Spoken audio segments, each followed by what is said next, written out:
Welcome, everybody, to We Geek Podcast. Today is December 10th, 2020. I am Adam, and as always, joined by my good friend Logan. Hello. And we are at 200 episodes. Can you believe it? Yeah, part two. Because the last one was the first part of Right. 200, but we didn't have a lot of news then. So we thought, well, you know what? We'll wait. We'll Part just kind of two. hold off on this until you get your thermostat fixed. And Oh my God. in, That was a journey. in in the meantime, the Game Awards are on and announcing things as they go. Yes. Disney has just wrapped up their big investors call where there is an apocalyptically long Twitter thread of news, and it is monstrous. It is monumental. I'm glad we waited because we have a crap ton to talk about. Yep. Oh yeah, we definitely do, man. It's insane. This is madness. But I want to hear about this journey with the thermostat now. I really want to know. Well, I had last week when we were recording was one of the first days that I had to turn on the heat, right? Because I live in Florida, and it just wasn't working. And then after the guy was here, we discovered after a while, that night they couldn't fix it, so we had to wait till the next day. So I just literally bundled up. I was like, all right, it's like I'm camping, I guess. And so the next day they discovered my air was pumping out at the same time as the heat. Oh, ouch. So it never really could heat up. Right. Yeah, that's going to So do that. yeah, so we got that fixed. Now there's some kinks in it. Like, I don't know. I'm used to being able to like turn the air up and down, and the temperature goes up and down. But like in this place, I have to turn the heat on to get it a certain. It's a little funky for me, but I've gotten used to it. But yeah, so that was fixed. It just took a little bit of time. But everything's good now. It's it was a journey figuring that out. This was literally like 2 days of them basically being like, well, we don't know what to do because we're getting power to the coils. The coils are working.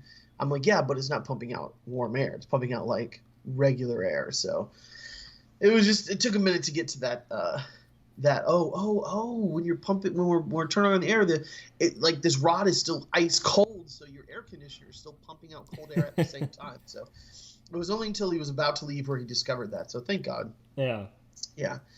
But since then everything's been good. Everything's been good. So, yeah. But how was your week?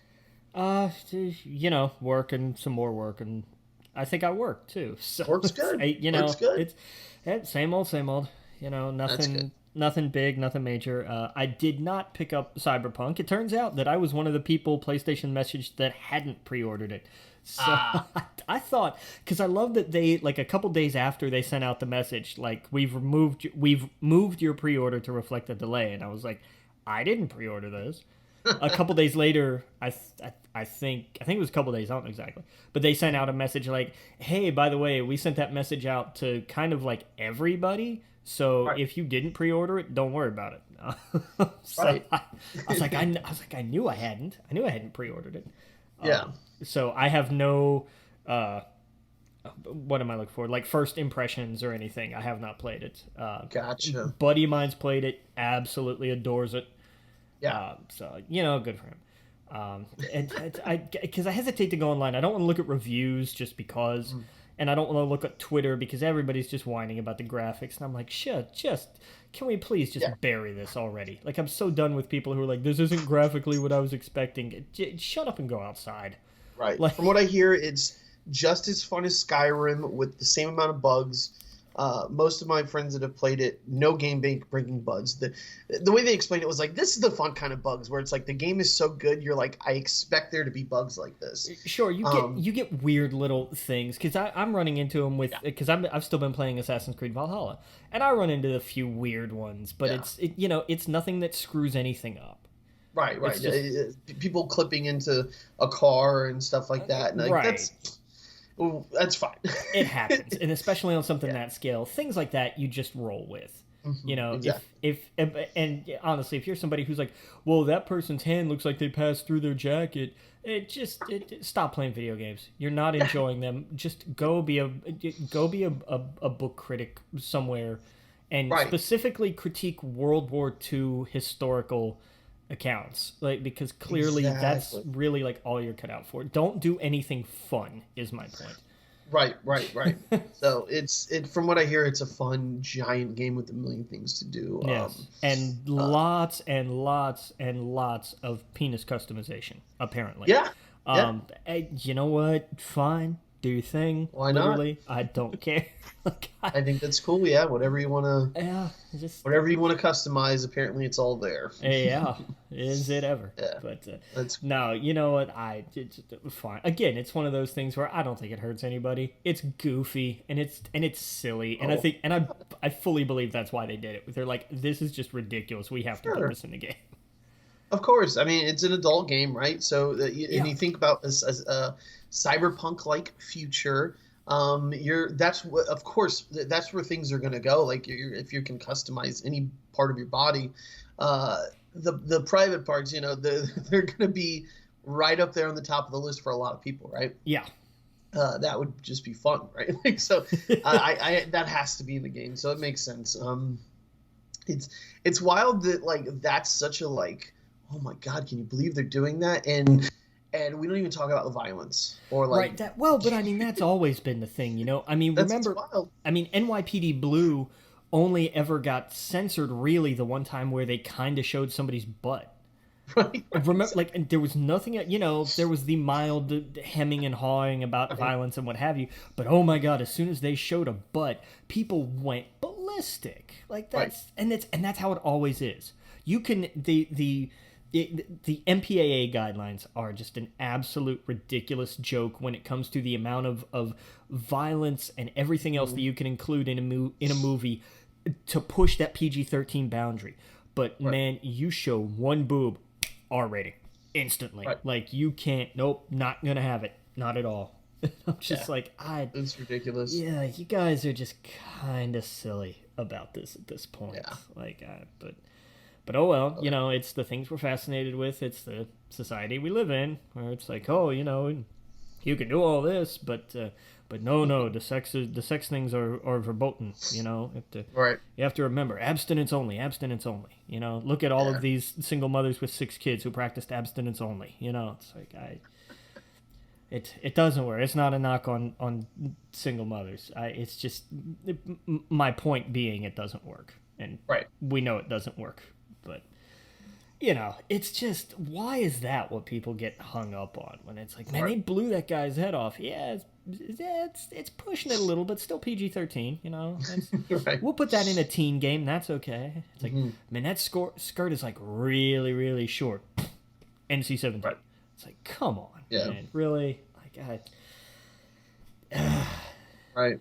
Progress is slow, but eventually we'll get there. I'm just thankful it's December already. Like, Right.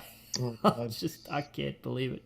I honestly can't wait till we get past the holidays. It's Yeah, right. oh man, it's just gonna get past that. Yeah, I've already told everyone this year. I was like, this year has been nuts. Don't buy me anything. Let's. I just moved. Last thing I need to do is someone surprise me with a gift. So Right, I was right like, now no. you don't need more stuff. You're still trying to figure out where to put the stuff that you don't have room for. That Exactly. like Right. they Oh, could. dude, I threw so much stuff out. That was one I'm of the sure. big things in my move. Is I was like, I'm not taking all this junk here. I just don't want to. I don't want the clutter. I don't want the mess. Yeah. Everything I brought here, I dusted. I was like, I just don't want any of that nonsense. So yeah. You know what did show up though? I got the Art of Mandalorian book. Nice. Yes, I'll bet that's- it's really something too. Oh, it's I haven't I got it today, so I haven't had really a chance to crack it open. But I went right on the coffee table. It's like, there we go. That's perfect. That's what I need. There you go. Yeah. Absolutely. And I also got like this weekend. It's kind of big. I got a living room set. That was the other reason I was like, please guys, don't buy me anything because I literally gotta buy this shit to put in my apartment. But yeah, I went shopping with some my brother and whatnot, and my mom over the weekend. I was like, I need someone's opinion on this stuff because I don't know what I'm looking at or what I'm doing. So that was fun. But yeah, dude. So what have you been up to? What have you been playing? Been playing a lot of Valhalla. I played the Kingdom Hearts rhythm game. Was it Melody of Memory? Okay. And that was fun. Like, I enjoyed it. And everybody, I heard people freaking out, like, oh my god, I have to play this because it's canon, because of course it's canon, because every Kingdom Hearts thing ever was canon. Even the little mobile game that came out back when mobile games were barely above Snake was canon. And it's like, here's the thing. Yes, but it's really more of a Cliff's Notes version of all of Kingdom Hearts. Right. And it's hilarious, but it's a very brief. It's canon in that it's Kyrie's retelling of things in very quick, it's like here's what happened in Kingdom Hearts. Here's what happened in Birth by Sleep, and here's what happened in Recoded. Here's what happened in 2, and here's what happened in 3D, and here's what happened. It goes through those, but it's snippets. It's a very Cliff's Notes version of it. So it's not. So don't stress yourself out about it. It's not required reading. But it's fun. It's enjoyable, and that's what you want in a rhythm game. And especially, I looked at the trophy list for it, and it's just a grind because none of the difficulty trophies stack. So when it's complete 50 songs without missing a note on beginner, on standard, on proud, which is their version of hard, they don't stack. So for that trophy, you have to play 150 songs.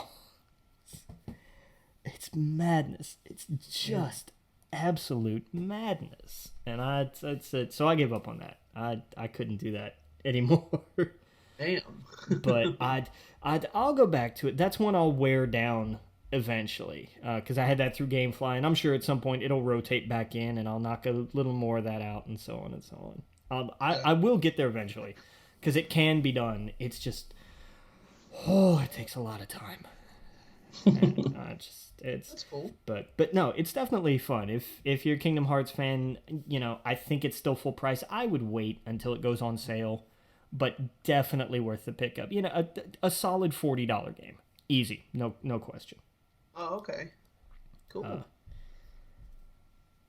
But other than that, between that and Valhalla, that's pretty much been it, I think. I can't think of anything else off the top of my head. I've been thinking about Valhalla. I did pick up Cyberpunk, though, so I'm going to jump into that. There you go. Yeah. Well, I almost got Valhalla, but I was like, no. I was like, Adam, be smart. You got Cyberpunk literally a day away. Too many big world games. You're going to want to play more of Cyberpunk than Valhalla. So fair enough. I'll probably wait for Valhalla to go on sale. Ubisoft does a pretty good job at putting them on sale a little bit down the road anyways. Yeah, for sure. Yeah. So I've been so busy with everything, just the apartment and everything. I just haven't had too much time. I played a little bit of WoW with my friends and been having a blast with that, with Shadowlands.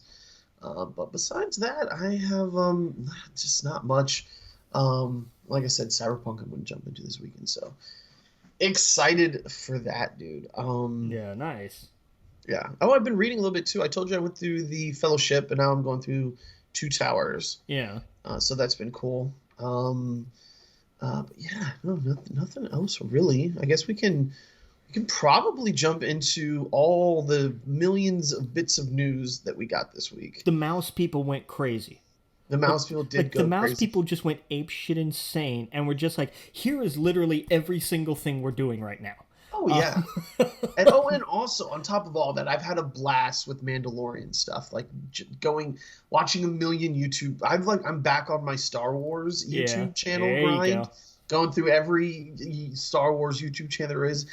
I've literally had, because I work from home, so I'll put it on, and I'll just put on a million different Star Wars channels. Like, oh, that species. Oh, this. And I've just gone down so many rabbit holes. I'm excited. I'm back in Star Wars mode now. So, and today was a good day for that. So yeah, dude, let's get into it. Now you got to watch this live. I had company over, so I'm probably going to learn some things. I saw some of this as it went, and a lot, but I missed a lot of this. The good news is on the official @Disney Twitter page, they have a thread of every announcement.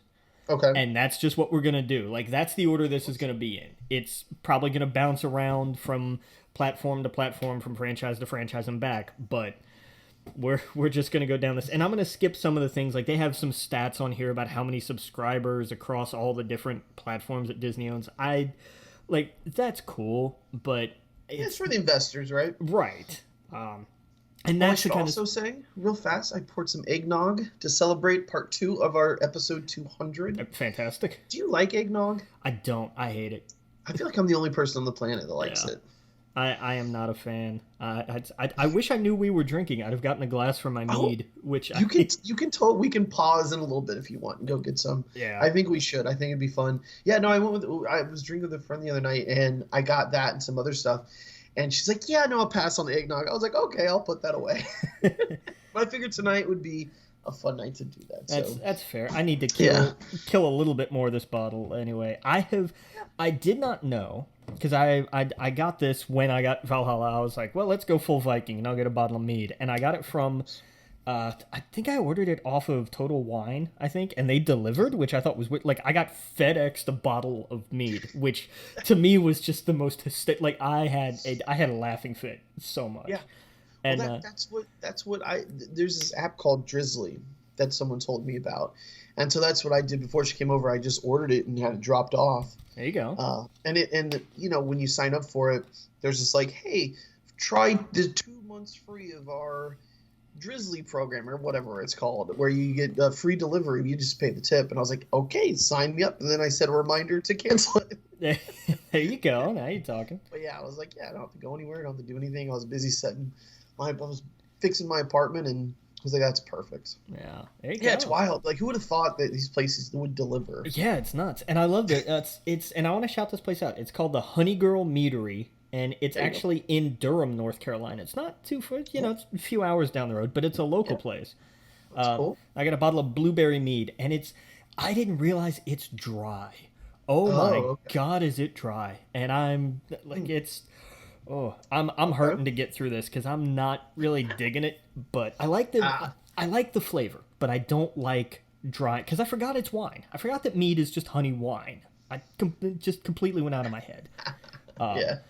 But it's it's dry. Man.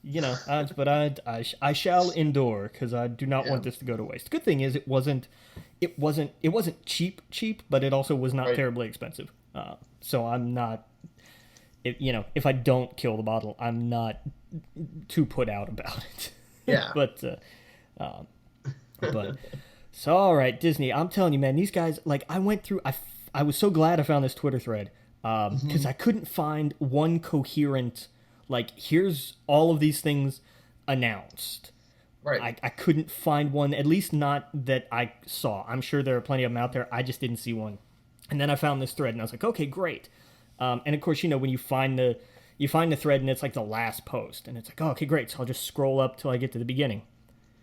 And I'll scroll up until I get to the beginning, and I'm scrolling, and I'm scrolling. This thing goes on and on and on. It's like running up the staircase in Mario 64 before you have enough stars. It never ended. Finally, I got to the top. This thing is ridiculous because they went through and did just this monumental. This is insane. If they had done this at D23, everyone in there, nobody would have come out of there alive. Everybody's head would have exploded. Oh yeah, no question. And I'm sure that's what the plan was. And I'm sure they'll have more. I'm sorry, not D23. I meant yes, D23 and Star Wars Celebration. I'm sure that's what the plan was until everything was canceled. Oh yeah. And I'm sure at Celebration and whatnot, they'll have way more, trailers and stuff like that. Yeah. For it. But yeah, sorry, go ahead. But they just it's madness. They started off by saying, okay, so in the foreseeable future, the next handful of years, we're going to do 10 Marvel series, 10 Star Wars series, 15 Disney live-action animation and Pixar series, and 15 Disney live-action animation and Pixar features exclusively on Disney+. That was how they started, okay? Yeah. You don't come out with that kind of a right hook. Like, that's just not... No, you come out jab, you come out soft. Hey, this is a cool thing. Something kind of big. You can put power behind a jab, but it's not... You don't just start throwing bombs like that right off the top. That's madness. Right.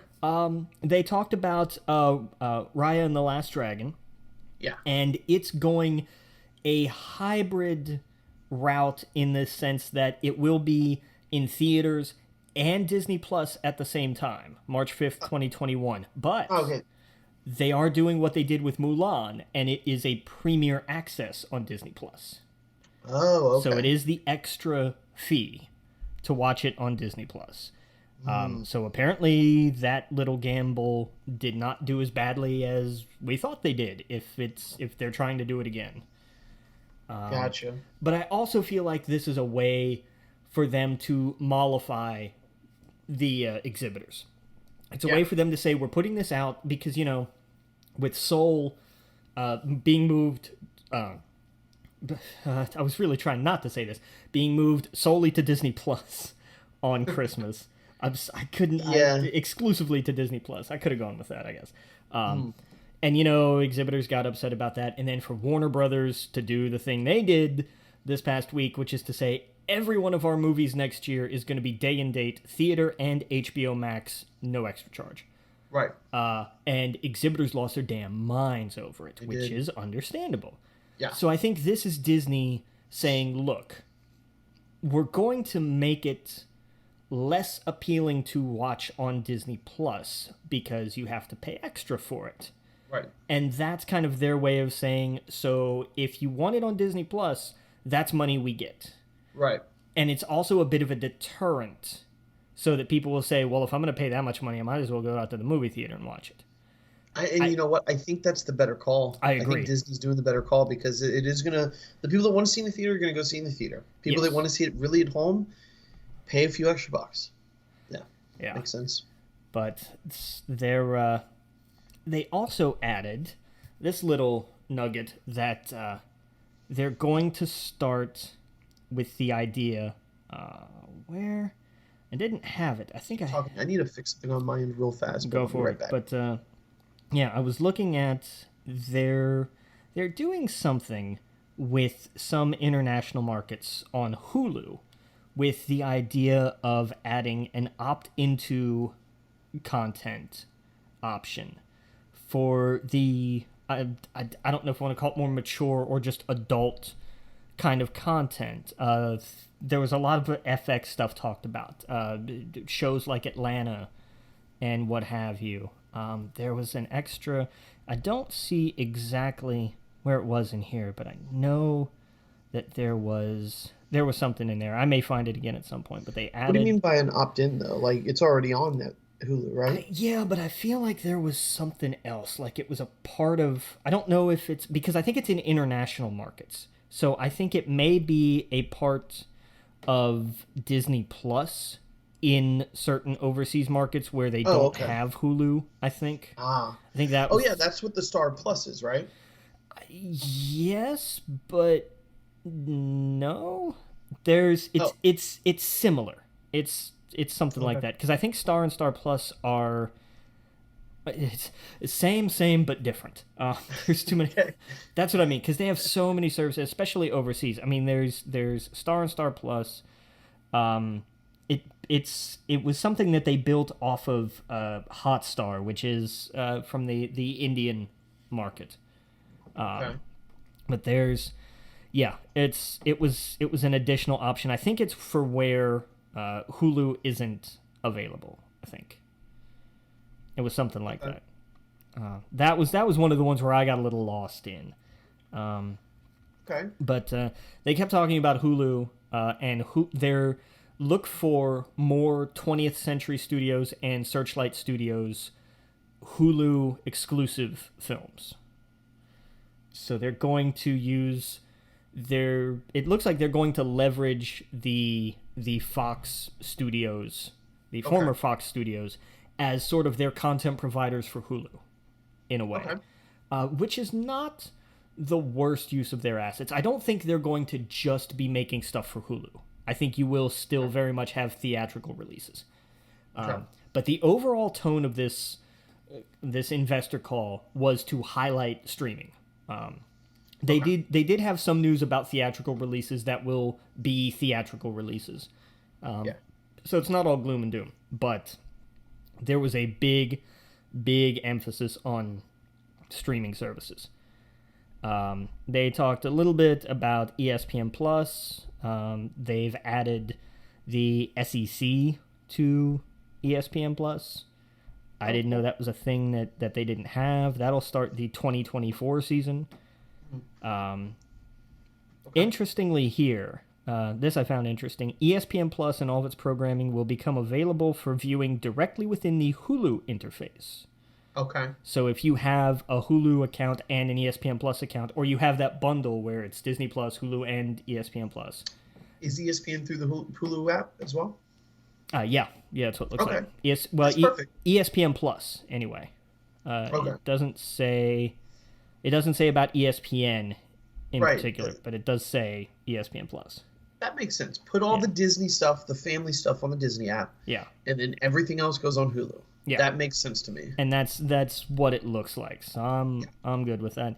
They're going to have a new morning like sports center of sorts on ESPN Plus where it's like, "Hey, this was everything that happened in sports last night." Cool. Yeah. Like I'm all for that. There's going to be an interesting what was the Jordan thing? The Last Dance style documentary series in 2021. It's going to be called Man in the Arena, and it's about it's a 9-part series, and it's about each of Tom Brady's 9 Super Bowl appearances. Oh, okay. So I think that'll be interesting. Cool. I'm not a fan, but you can't argue with it. Yeah.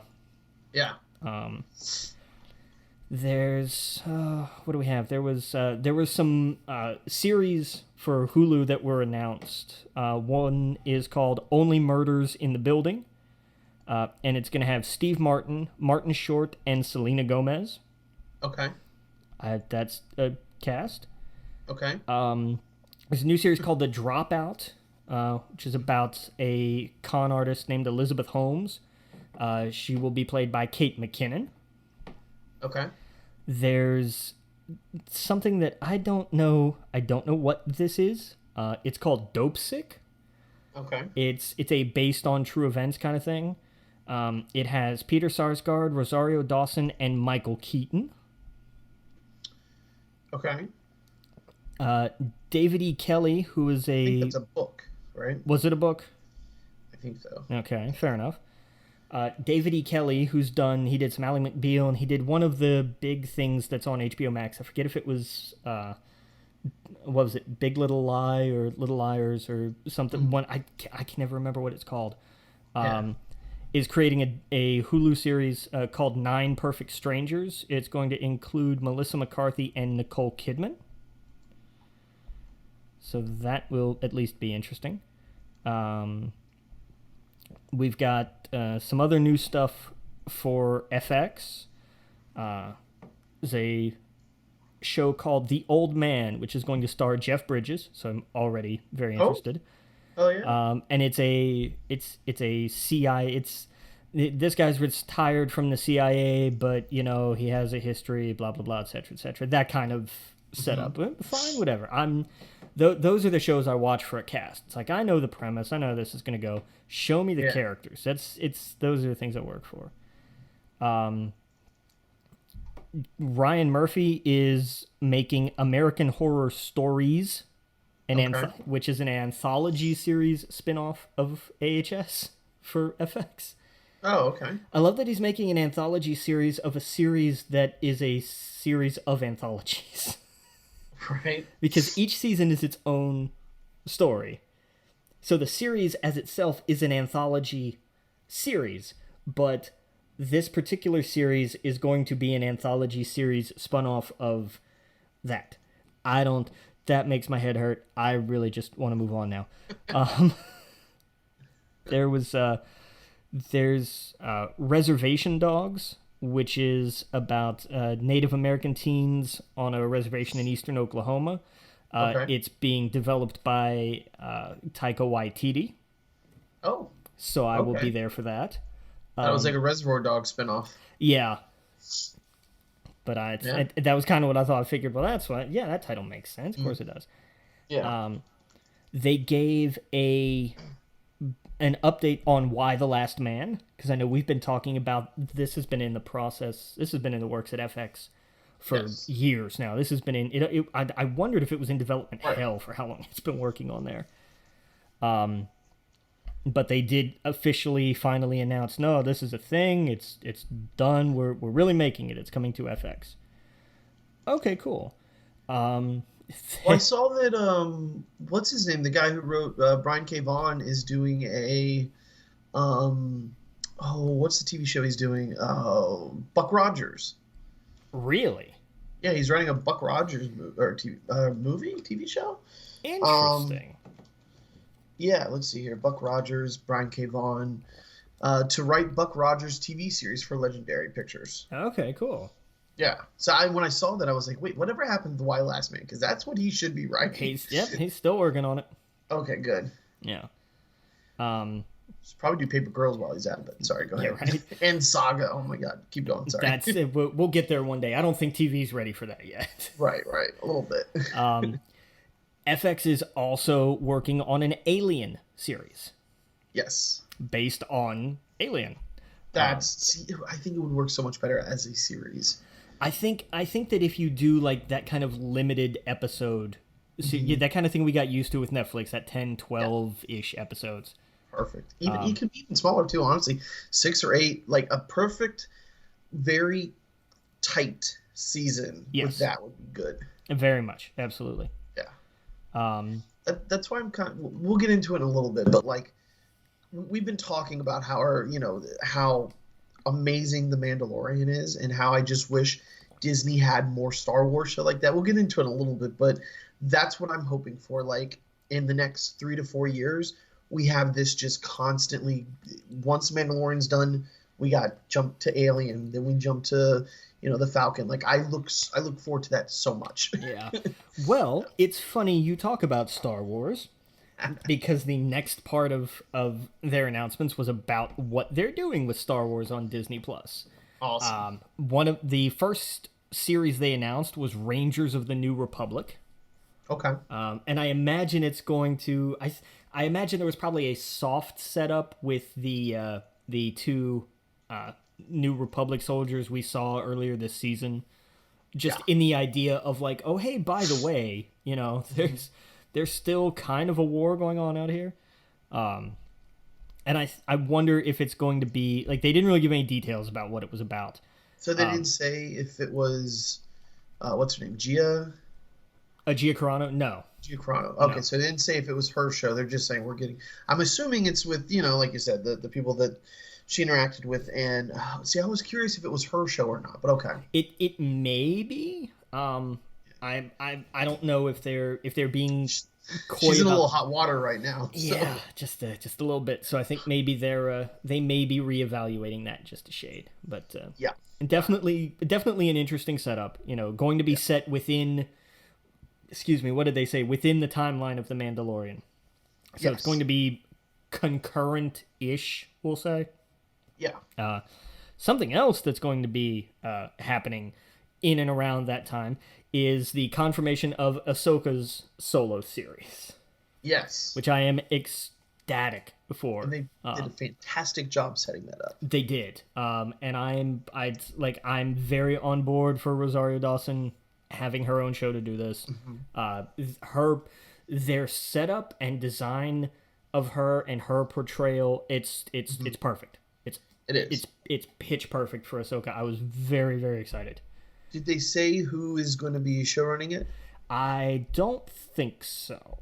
I'm curious if Dave Filoni is going to take on that one. They're co-producing Filoni and and I don't know if it was Favreau or if it was somebody else, but they are co-producing what are essentially the two Mandalorian spin-offs, the Rangers of the New Republic and Ahsoka. They're working on both of those. That makes sense. Oh, he's probably in Rangers of the New Republic now that I think about it. Yeah. I wonder if he kills himself off in the first episode. So he doesn't. But yeah, no, I'm glad. I'm glad that he's involved. That's his baby. It's perfect. Yeah. And I love the logo that they've showed. Yeah, the logo for Rangers is good. I love the Ahsoka logo. Like that thing is Yes. boss. That is fantastic looking. Oh man, this makes me wonder. Well, I don't know if I should say it. This makes me wonder. Do you think Ezra shows up? Maybe, especially. I think that's who. I think. Yeah, I don't. I, What we'll, happened? we'll talk. We'll talk about it later. Yeah. Yeah, that's spoiler talk for later. But I definitely think that set this up Yes. for sure, or at least in some way. But yeah, we'll talk. Yeah. We'll definitely talk about that here in a bit. They also finally showed a little bit of footage for Andor, the Cassian Andor. Oh, series, okay. Cool. With with Diego Luna. And it's just called Andor. Yes. Okay. And it's great because the O is the rebellion symbol. Oh, that's it's perfect. A neat, fun little logo. And it's coming. Ahsoka shows up in this one? No, I doubt it. She could show up in all of these. That's could. So wild. She could. She very much could. So I never say never, but right. I don't know. That's cool. This one's coming out 2022. Okay. They did announce that. And we also got some Obi-Wan Kenobi news. Cool. It turns out that Hayden Christensen will be returning in full kit. Oh. So we will have Hayden Christensen back as Darth Vader in Kenobi's series. That's perfect because at some point he's going to be taking off the mask. Yeah. Sitting in that little chamber. Yep. In the chamber. And we'll see more on. Might get flashbacks. Maybe. That's perfect though. It's going to be very interesting because now I think this makes it a bit more of a two-hander. It does. I think, it'll be primarily set around Kenobi, but I think you'll see a lot of Vader. Yeah. Oh, yeah. Maybe not I doubt interacting together, actually, but it's going to be interesting. And this series is going to be set 10 years after Revenge of the Sith. Right. So we're going to have, young prepubescent Luke running around Tatooine learning how to spell power converters. Right. And, but Lars. Yeah. I bet we see them. Yeah. Yeah. At some point, I'm sure. Mm-hmm. I'm very sure. They also showed a little bit of the Bad Batch. Oh yeah, that's right. The spinoff. Yeah, the animated spinoff from Clone Wars. That's cool. I've been thinking about revisiting that in Rebels. I need to go back through and finish watching Clone Wars because I'm still not done with season 1. It's a struggle. That early animation makes it tough. Yeah. There's a list. I think I gave you the list. Yeah. Where it's like I've seen it. Yeah.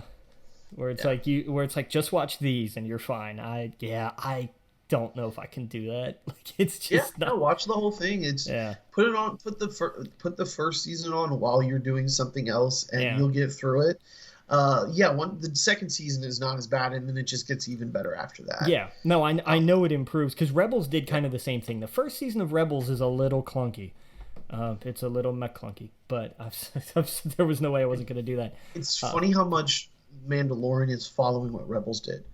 Where Rebels, the first season was very much its own thing with a little bit of interconnection with the rest of the Star Wars universe. Yeah. And the second season blew it all up. Same with the Mandalorian. It's like, oh no, we're making all of these connections. Yeah. Well, they have to establish their own identity first. Yep. Oh yeah, exactly. You have to get to love the characters and care about them on their own. Otherwise, then they're just beholden to the original canon and what have you. And that's it'd be overwhelming seeing Boba Fett. Yeah. Where now it's like, oh wait, should I have not spoiled that? But everybody knows. Like yes, but now it's like it's such a powerful scene, such an awesome scene. Yeah. But at the same time, it doesn't detract from him. Like I don't want this to become the Boba Fett show, but at the same time, it's like, oh, that's awesome, but we still have this awesome character right exactly. Here, yeah. And that's no, and they've done that this season. The episode that Ahsoka was in did something very similar. Yep. Where it was like, oh my god, we got this thing we wanted, and she's a badass. So. Oh yeah, I loved the contrast between the Jedi and the gunslinger, and how they separated that, and how this was like, here's the samurai show, here's the western, and how beautifully they blended those two things. It was so good. That Dave was. Filoni needs to do so much more. I think he's doing just fine. I mean, like, I want more of that. Yeah, I don't want him overworked. Like I like when he or Favreau do like what, because whenever you see like they did an episode, you're like, okay, I have to see this one. Like the rest of them are great. The ones that I really find myself enjoying the most outside of theirs are Bryce Dallas Howard's. Oh yeah, Hers are fantastic. She's done really well with those. We gotta shout out Kathleen Kennedy too for putting these two together and just letting them go. Yes. And trusting them to be like, you guys know what you're doing. Here's Dave, who's been doing it for years, and she just trusted everybody. And so shout out to her, man. I'm so excited. Yeah, and I can't wait to see where this keeps going. They also announced something called Star Wars Visions, which is a series of short films, and they're animated short films, and it's not just animated, it's anime short films. That's awesome. There's a lot of Japanese anime creators who are doing their own little short, and it's going to be this series. Well, we've seen over the years a couple times on like YouTube, right, of like a clip of like Star Wars anime. This is what it would look like. Some studio did a quick thing of it, and it's like, oh my god, that would look so rad, because the 80s look and everything. It just looks so cool. And to think we're gonna get like an actual, how much money they're gonna put behind this. To put on Disney Plus, that's just great. But I am excited for that. I am also excited for the Lando Calrissian solo series. Yes. I love that Lando's getting his own series. They've just said that it's in the early stages of development. There's no way he doesn't come back. I'm assuming Donald Glover. Yes. There's no way it's not, because he was absolutely bang on. Like, that was fantastic. Yep. Cool. Let's see what else here. They announced. Oh, this was interesting. They announced what they called a mystery thriller live-action Star Wars series called The Acolyte. Okay. It's going to take place at the end of the High Republic era. That they're setting all the books and what have you stuff in. So we're going to see how that all falls apart at some point. Okay, so who's the Acolyte? We don't know.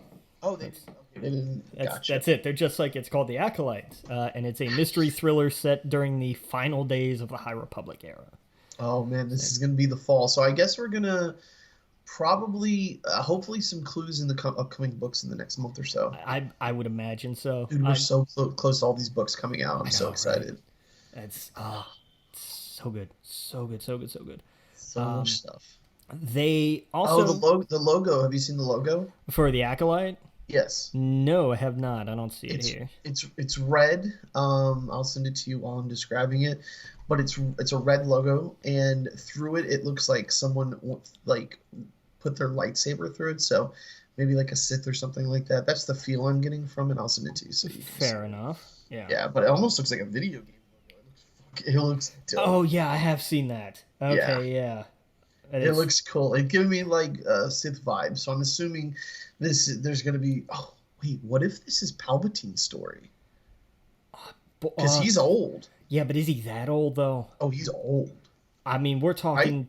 How many hundreds of years pre? Are we like He's old, right? Or no? What's his name? Who was his master? Sorry. Plagueis, Darth Plagueis. Plagueis. It's Plagueis I'm thinking of. That's possible. That I would not be surprised about. Yeah, I would think that Palpatine, if it was. But still, though, we don't have Palpatine.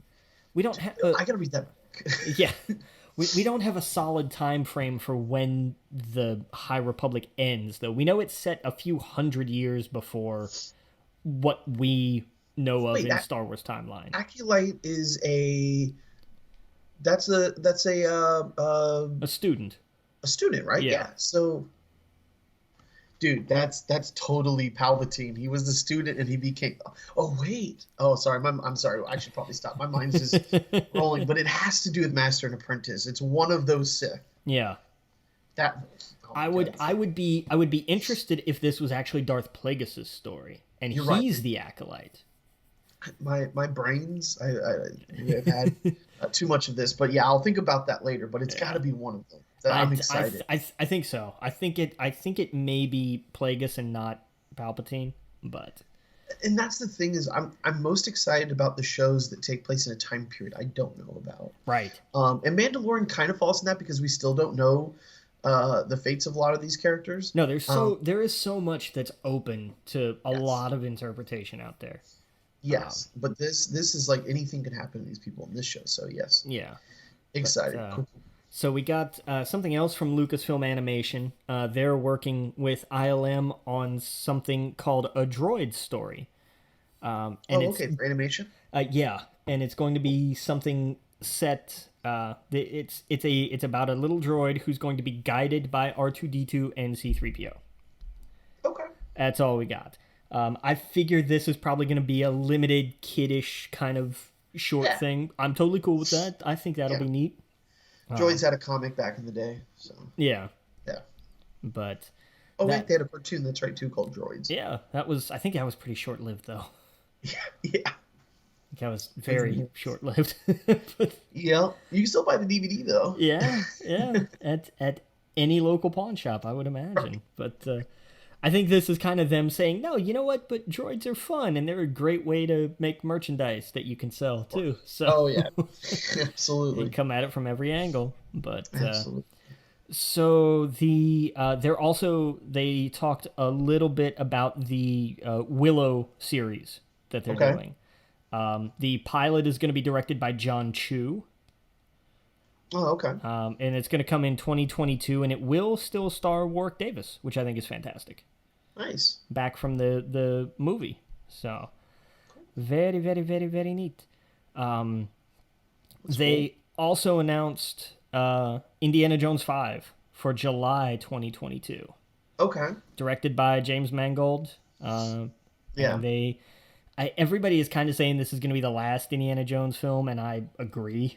It's got to be. Well, the last...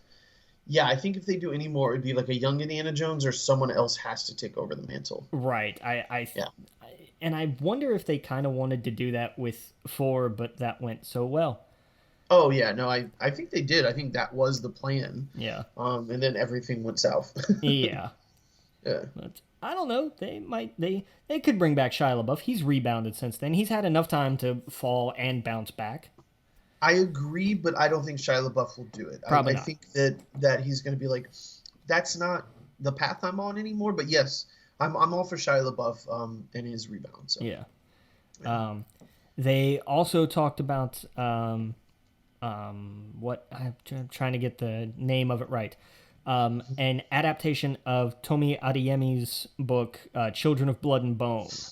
Yeah, what's this about? I didn't know it when I saw that. I was like, wait, what is this? Is this a Dark Maul TV show? But apparently not. No, it is something very completely different. Okay. I haven't read the book. I don't know. All I know is what they have in the blurb here. It says a coming-of-age adventure following a young African girl's quest to restore magic to her forsaken people, the Magi. Oh, that sounds cool. So I'm all for it. That sounds interesting. Yeah, it does. I'm good with that. They also said that don't worry, Taika Waititi is making a Star Wars movie, and they just left it at that. It's just like, yeah, by the way, he's making it. Wait, so Taika Waititi's doing that as well? Yes. Oh, that's awesome. He's a busy man. He's a busy man. He is. I was wondering why he wasn't on this season of Mandalorian, but I guess we know why. Yeah, because he's apparently making a Star Wars movie. Right. There also was this other announcement. Patty Jenkins, who you may remember, has directed 2 Wonder Woman movies now, one of which was very good, and the second one hasn't come out yet, is also doing a Star Wars movie. Oh, okay. So they announced the movie. Okay, so Waititi's doing it, and she's doing it. So, these are things that I did not see. Did they say what kind of Star Wars movie it was? Rogue Squadron. Oh, my God. It's a movie. It's not a TV show. It's not a TV show. Coming 2023. Oh, my God. She's doing a Rogue Squadron movie, which I am all here for. Hell yes. Yes. But they... Dude, I'm blown away. But here's the thing. I think that would make a better TV series. I'm inclined to agree in a sense, but I also think that the spectacle of it makes for a great movie, and I'm okay You're with right. this. You're right. Because I think you can do that, and I also think it sets up. You can have you can easily get a sequel or two out of this. Oh, No problem. you can do a TV show spinoff if you wanted to. I guess when I saw that episode this season of The Mandalorian with, kind of where they chase after him, like, oh my God, we're doing it. Yeah. That's when I thought about it. But yeah, dude, this is awesome. So on the big screen, Rogue Squadron, hell yes, that sounds awesome. But I think that's going to be fantastic. Yeah. We've some of the other stuff they're doing on Disney Plus. The series spin-off from the Mighty Ducks. It's going to be called The Mighty Ducks Game Changers. And Okay. and interestingly, Emilio Estevez will be returning as Gordon Bombay. So it's not a Oh, okay. it's not a reboot in that strict sense. It's more that like C-boot, where it's like a sequel reboot. Okay. Hopefully that word doesn't become a thing. I hate that word. There's also a Turner and Hooch series that they're working okay. on, Series. starring Josh Peck. So okay. Okay. Some of the other stuff they have here, they have a girls' high school basketball series. It's called Big Shot. Should be interesting. There's a lot of these are kind of more like this is your like young adult Disney Plus stuff. Yeah. Tony Hale is in a series called The Mysterious Benedict Society. Okay.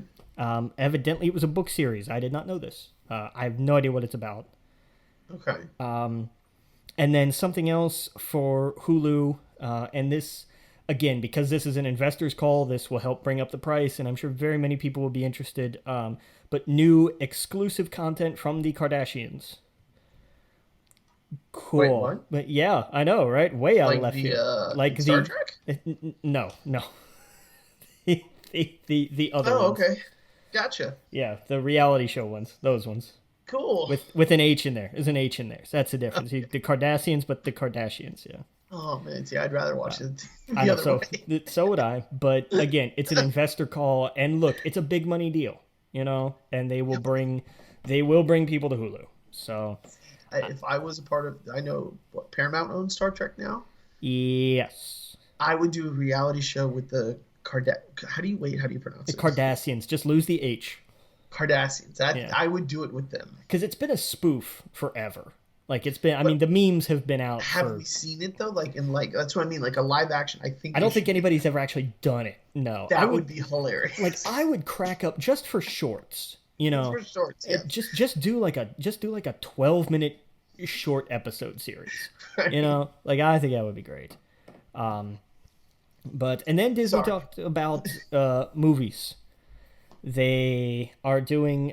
They officially, finally, genuinely, legitimately confirmed Hocus Pocus 2 coming to Disney Plus. Hocus Pocus 2, cool. Yep. They talked about they're doing Three Men and a Baby. Okay. With Zac Efron coming 2022 on Disney Plus. Right. Here's an interesting one. It's called Safety. It's an original. It's a Disney original. It's gonna be on Disney Plus, and it's based on or inspired by here the story of Ray I can't do this. Ray McElrathbey. Okay. From Clemson University. He's a football player, and it's gonna be one of these kind of feel good sports movies in that sense. I don't know his story. I will read up about the story because I'm very interested now. Cool. But that'll be neat. Disney sports movies are always good. Yeah. They have talked about they're doing. There's 3 other original movies. Okay. Based on the lives of Chris Paul. I'm gonna have to. I'm sorry. I'm gonna have to sound this one out. Giannis. Help me here. Antetokounmpo. Apologies if I absolutely destroyed that. I'll get better. And Keanu Lowe. Another. Okay. I know he played. I think he played UCLA football. That one. Okay. That one I remember. But that will be interesting. Yeah. there's this another Disney Plus original movie, not Disney Channel original movie, Disney Plus original movie, called Flora and Ulysses. It's about a cynical young comic book fan and her superpowered squirrel sidekick. Okay. Coming February 18th. We know how I feel about squirrels. I'm not a big fan of squirrels. Surprised they haven't done a Squirrel Girl show. They will. Give it time. Yeah. Give it time and they will. Wasn't there talk of the AT&T girl doing it or something? I think that there was a mock-up of that, but I don't think that was ever a serious thing. I thought maybe it was like a... I know there was talk of her being included in one of the multitude of series that they're not doing anymore. Gotcha, okay. That's what it was. I know that was a legitimate thing. I don't know if she was ever in talks with it or people just went, hey, she would work. Right. Oh, she totally would. Yeah. There's also going to be a new take on Cheaper by the Dozen. It's going to come from Kenya Barris, who did Blackish. Okay. So it's going to be a more of a blended family. That's what I'm looking for. Okay. Starring Gabrielle Union. So that'll be interesting. Cool. Diary of a Wimpy Kid is going to have a new animated film on Disney Plus coming 2021. Cool. The Ice Age franchise is coming to Disney Plus in 2022. The Ice Age Adventures of Buck Wild. Okay. Buck will be voiced by Simon Pegg, so that's something. Okay. There's an animated Night at the Museum movie. All right. Coming 2021. Sean Levy, who directed the Night at the Museum movies, is producing the series. Or is producing the animated movie. It's not a series. It's an animated movie. Jungle Cruise. Remember when that was a movie that didn't come out? It got moved to July 2021. Okay. Barry Jenkins, who directed Moonlight, is doing a Mufasa prequel to The Lion King. Okay. So that will be interesting because that will be something we haven't seen before, unlike the live action Lion King, which was literally the exact same movie, just not animated the same way. Okay. I am very excited about the cast of the live action Little Mermaid. Oh yeah. Halle Berry, Jonah Hauer-King, Awkwafina, Daveed Diggs, Jacob Tremblay, Melissa McCarthy, and Javier Bardem. Nice. Yes, with music from Al Menken and Lin-Manuel Miranda. Oh, there you go. Perfect. I'm on board for this. Absolutely, 100%. Nice. That I think is going to be fantastic. Cool. Halle Bailey. Did I say Barry? I think you said Halle Berry. Yeah, Halle Bailey. Sorry. Yeah. I just completely read that wrong because I was like, no, Halle Berry is not in this movie. But the actor playing Ariel is Halle Bailey. That's my brain just immediately went the other way with it. Yeah. They have. Oh no, I didn't actually know about this. They're doing a new Chippendale Rescue Rangers movie. There you go. It's a live-action hybrid animated feature. And it's starring John Mulaney and Adam Sandberg. All makes sense. Who got high and decided these two were the right idea? That is just putting manic energy together. It's going to be hysterical, but it's one of those good, bad ideas. Mm-hmm. It's one of those I'm surprised they haven't done before. Exactly. Sooner. Where it's like these two are basically the same person. Why not put them together in a room and see if the universe implodes?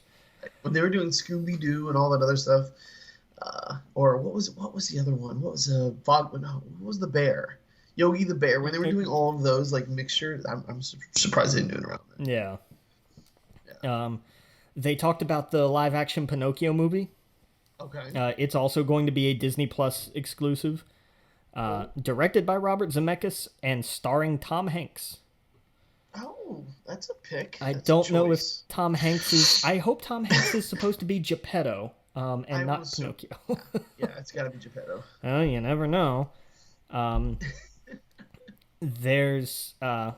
We also have a new, and I'm What would be pretty the sure. first doll he plays? Uh, I, fair. Environmental. Oh, don't worry. We'll get to that too. Let's see. Where were we? Peter Pan and Wendy, a live action Peter Pan movie on Disney Plus, because that's what I know we were all clamoring for, right? Right. Yara Shahidi, excuse me, is playing Tinkerbell, and Jude Law will be playing Captain Hook. Okay. Because why not, right? Yeah. It's not like that's ever gone badly before, casting somebody who you'd least expect it to play Jude Law. I'm looking at you, Christopher Walken, in the musical adaptation that I think we all wished we could forget. But I don't know. Another Disney Plus exclusive, Disenchanted, a sequel to the Amy Adams film Enchanted from years past. She will be returning. She will be reprising that role. It was Giselle, right? Yes.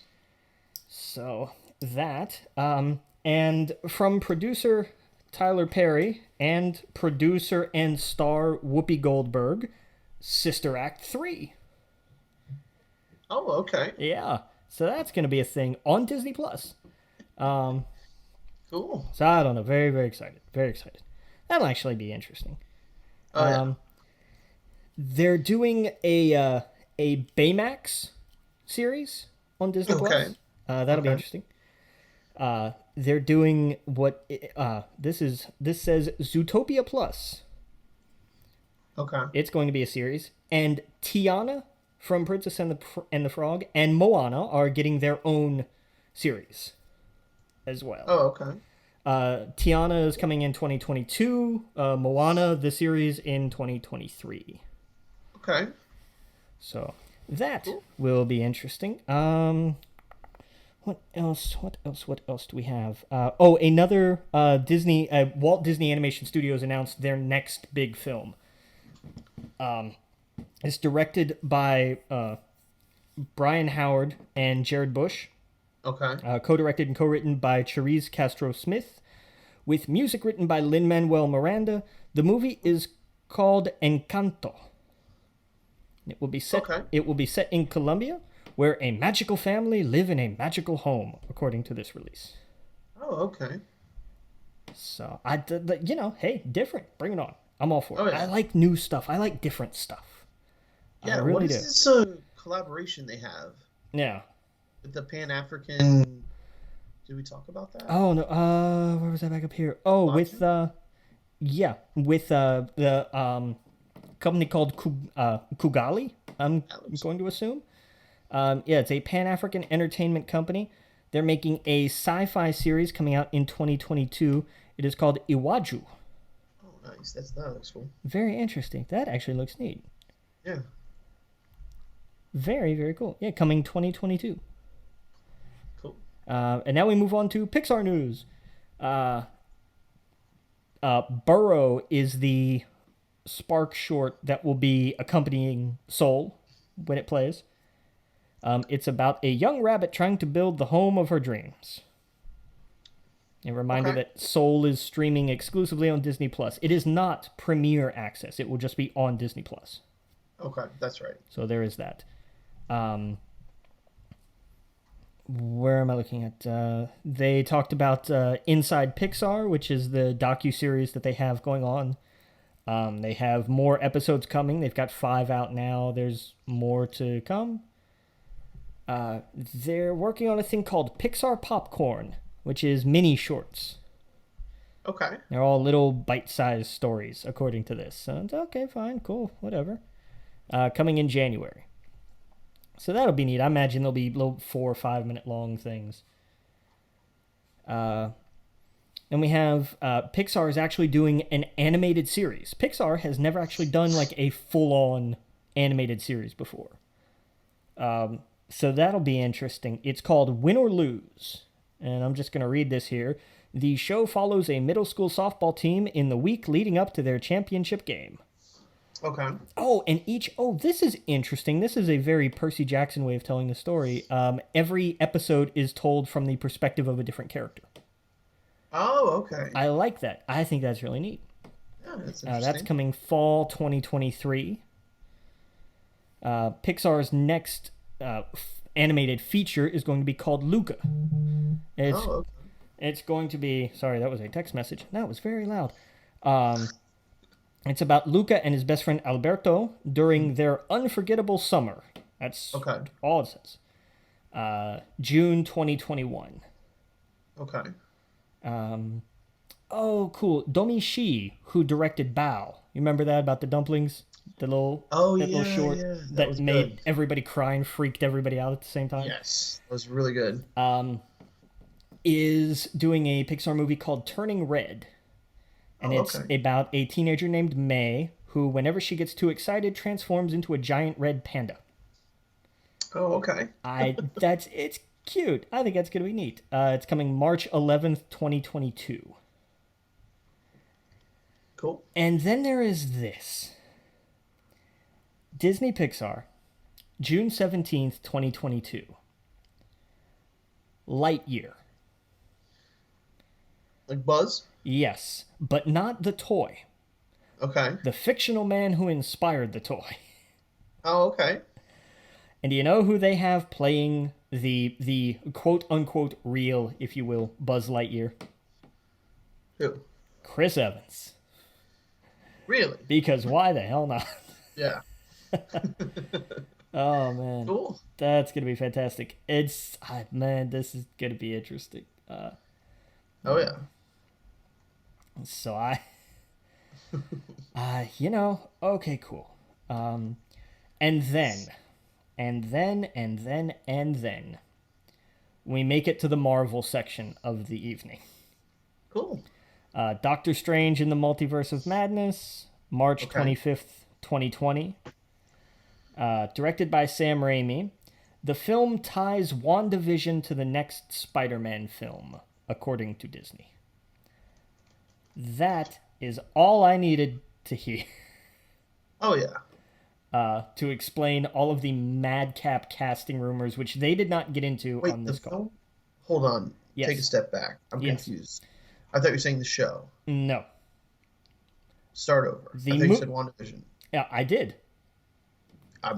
Go ahead. Doctor Strange in the Multiverse of Madness, the movie, yes. will tie WandaVision, the show, gotcha. to the next Spider-Man film. That makes sense. Yeah, no, that totally makes sense. Yeah. So I'm assuming all three of those are super connected. Yeah, that's what it looks like. Like, this is its own little sort of mini mixed media trilogy. It looks like. Then I guess Doctor Strange is on all three of those then at that point. Yeah. Yeah, that makes sense. Good, more Doctor Strange. He's so much fun. Yeah. We got the first big look at the Falcon and the Winter Soldier. Yep. With an official March 19th release date. Okay, good. It looks good. I'm excited. It's going to be good. Yeah. Black Widow, May 7th, 2021, in theaters. And solely in theaters. They made a point of, like, it's just coming to theaters. Cool. Okay, cool. Very excited. Yep. They showed a quick little teaser clip from Loki. Okay. It's gonna get odd. It's gonna get real odd. It looks like. Yeah. Oh yeah. That trailer looks like so much fun. Yeah. Coming May 2021. So that'll be interesting. We also got the first look at What If. And it's we knew it was going to be an animated series. Yeah. So that'll be neat. Coming summer 2021. That's all we got. Did you see the trailer for the What If? Yes, I did. Looks really neat. Looked really good. Yeah. They said production has wrapped on Shang-Chi and the Legend of the Ten Rings. Mm-hmm. So that'll be fun. That's July 9th, 2021. Cool. They did a quick little like sizzle reel of sorts with Miss Marvel, Okay. and they showed a little bit. It was really just kind of talking about, this is an amazing thing. Like, who in the hell would have ever thought, right? Hmm. And it showed a little bit of footage, Okay. just bits and pieces here and there. Nothing big, nothing to get extraordinarily excited about. Cool. No effect shots or anything like that. That's what I'm getting at. Gotcha. But they said it'll be coming late 2021. Okay. They confirmed Captain Marvel 2, November 11th, 2022. Okay. They did a little more about the Eternals. Just sort of, hey, by the by, there's a whole bunch of people in this story. Yeah. They did a bit. Well, Go ahead. did you? I know you talked about Loki, but did you go over anything in it? They had the TVA in it, right? The Time Variance Authority, Yes. whatever they were called. Yes. Owen Wilson. Yeah, I thought that was really cool. Sorry, I didn't know if you mentioned that. that no, because I don't think you did. there was no like it's just like he's there. Okay, who is he playing? We're I not thought that telling you. was. I thought that was so funny. I was like, "Is that Owen Wilson?" Oh my god. Yeah. So good. Sorry. Go ahead. Oh, and another thing, real quick about Captain Marvel 2. Tiana Paris, who's playing Monica Rambeau in WandaVision, will also Yeah. be in Captain Marvel 2, which makes sense. Yeah. They mentioned Eternals briefly. Yeah. They talked a little bit about the Hawkeye series. Haley Steinfeld playing Kate Bishop. We saw some leaked photos and what have you from the set because they've been filming. They also talked about Vera Farmiga is in it. Fra Free, Alakwa Cox she's gonna play Maya Lopez. Yeah. So I'm excited. This could be good. They confirmed Tatiana Maslany as She-Hulk. Interestingly, Tim Roth is bringing back the Abomination. Right. I thought that was pretty cool. Yeah, that's very neat. And of course, we'll have Mark Ruffalo pop in here and there, of course. Yeah. They reaffirmed Moon Knight is still something they're very much working on. Oh yeah. They talked about about what Nick Fury's up to. He and Ben Mendelsohn are doing a Secret Invasion series. Oh, okay. Yeah, how That'd be about cool. that? Hell yeah. So we're not going to get it as a movie, but we will get it as a series. Hell yeah. We are also going to get Dominique Thorne as Riri Williams in an Ironheart series. Oh, that's cool. I'm very excited for that. Absolutely. They're- Wait, so this is a Marvel show? Yes, these are all That's going to be awesome. series that they're working on. Oh shit. Okay, Yeah. cool. They're also going to bring back Rhodey because he's going to be important in the Armor Wars series that they're doing. Yes. What? Yes. They are doing an Armor Wars series. Okay. I know, right? Jesus. That's crazy. In 2022, James Gunn is writing and directing a Guardians of the Galaxy holiday special. That's perfect. Batten down the hatches. Yes. And I lost the damn thread. Hang on, how far did I go? Aha, here we go. We're actually almost done. They and Wait, so this totally changes. I'm trying to keep track of this. You've given me so much stuff. I got that the last two shows were TV shows. yes. You're saying there's a Secret Invasion TV show? Yes. It's just called Secret Invasion? Yes. Oh my god. Okay, sorry. I was confused there. All right, sorry. Keep going. Yeah, these are all shows. The Guardians holiday special will be its own little movie. It's a holiday special. Right. They need to keep doing holiday specials for Marvel and Yeah. Star Wars for sure. Yeah. I mean, I think they should do a Muppet holiday special too. They need to do another one. It's been too long since a Muppet Christmas Carol. Yes. Oh, fun fact. I Am Groot is going to be a series.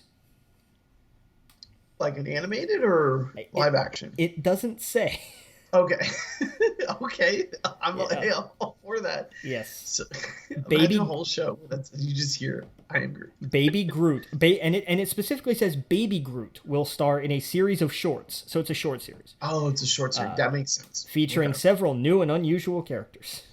Yeah. I am sure. Christian Bale was confirmed as Gore the God Butcher in Thor: Love and Thunder. Oh, he is Gore the God Butcher. Okay. Yeah. They confirmed that Blade will be a new feature film. Blade? Yes. Oh, okay. Because remember they had said, Mahershala Ali, and they just put the hat on him. And it's like, what is it? Is it a movie? Is it a series? What is it? It's going to be a movie. It's going to be a feature movie. Oh, okay. They gave a little bit of detail on Ant-Man and the Wasp 3, also known as, and I got to get this right, Ant-Man and the Wasp Quantum Mania.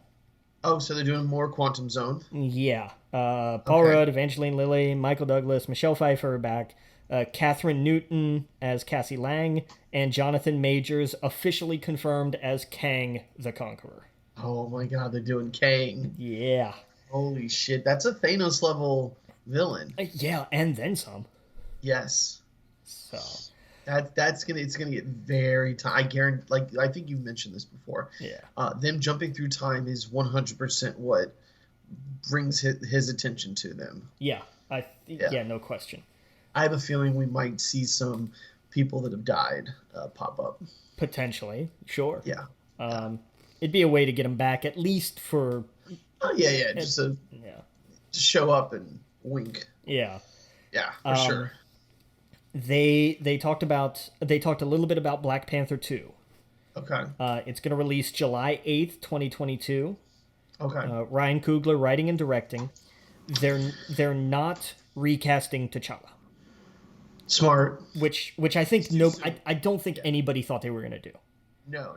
I imagine if they ever were going to do another Black Panther, it would be years from now. It's way too soon for that.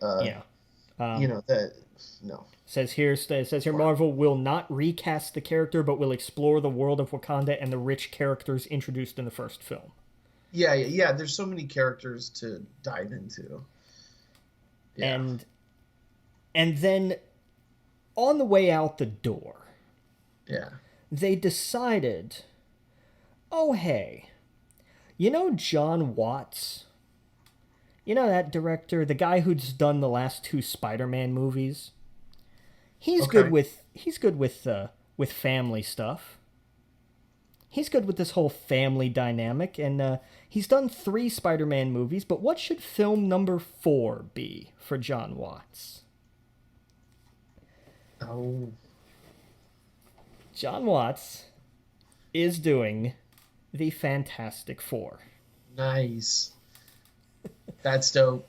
Makes sense. I'm very on board for that. I think he's pun intended, he is a fantastic choice. It's absolutely. So I'm hyped. And that's it. That was all they said about it. It was like John Watts is and by the way, John Watts is doing the Fantastic Four. Bye. Right. And that was it. That was the end of the show. Show, call, what the hell ever. But right. So that was a thing that happened, and it only took 4 hours and 75 minutes to talk about it was a 4-hour conference call. Yeah. It was a long damn call. Yep. But holy crap, was there a lot in there to unpack. Yeah, that's a lot. That's insanity. Yeah. That's absolute genuine madness. Oh yeah. So yeah, that happened. So much. Just the. Whew. Yeah, dude. I don't even know, man.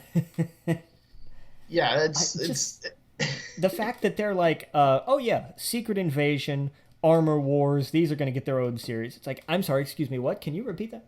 Right. Yeah. It's like, yeah, this is going to be a thing, and here's the logo. Oh, okay, yeah, that's the logo. Yeah, that's the logo. Very cool. The madness, the insanity of these people, Oh yeah, we're gonna do 10 different Star Wars series. Here's 4 of them. What the Rangers of the New Republic, Ahsoka, Andor, and the Visions, the series of anime shorts. Yeah. You know, just like, yeah, here's like 4 or 5 of them. Lando was another one. The Bad Batch. So there's 6. It's like, here's 6 of them. And I think there might have been 1 or 2 more that I can't remember because this thing was so jam packed full of stuff. We're gonna be unpacking this for a month. Right. And then it's like, oh, and we're doing 10 Marvel series, and here's all of them. Like, Right. people are insane. You guys have literally gone off the rails here. But so much of it is Disney Plus. It's all series for Disney Plus, which they, when they elevated Bob Chapek to CEO after Iger stepped down, Chapek Yeah. was big on the development of Disney Plus. He was very involved with the sort of launch and construction and what have you of Disney Plus. Yeah. So it makes sense. They're angling more in this direction, and I don't blame them. No. They are beefing up this, and that's just with those series. Not to mention all of the Disney owned properties that they're doing. A series for the Mighty Ducks. That'll be neat. I'm actually excited about that.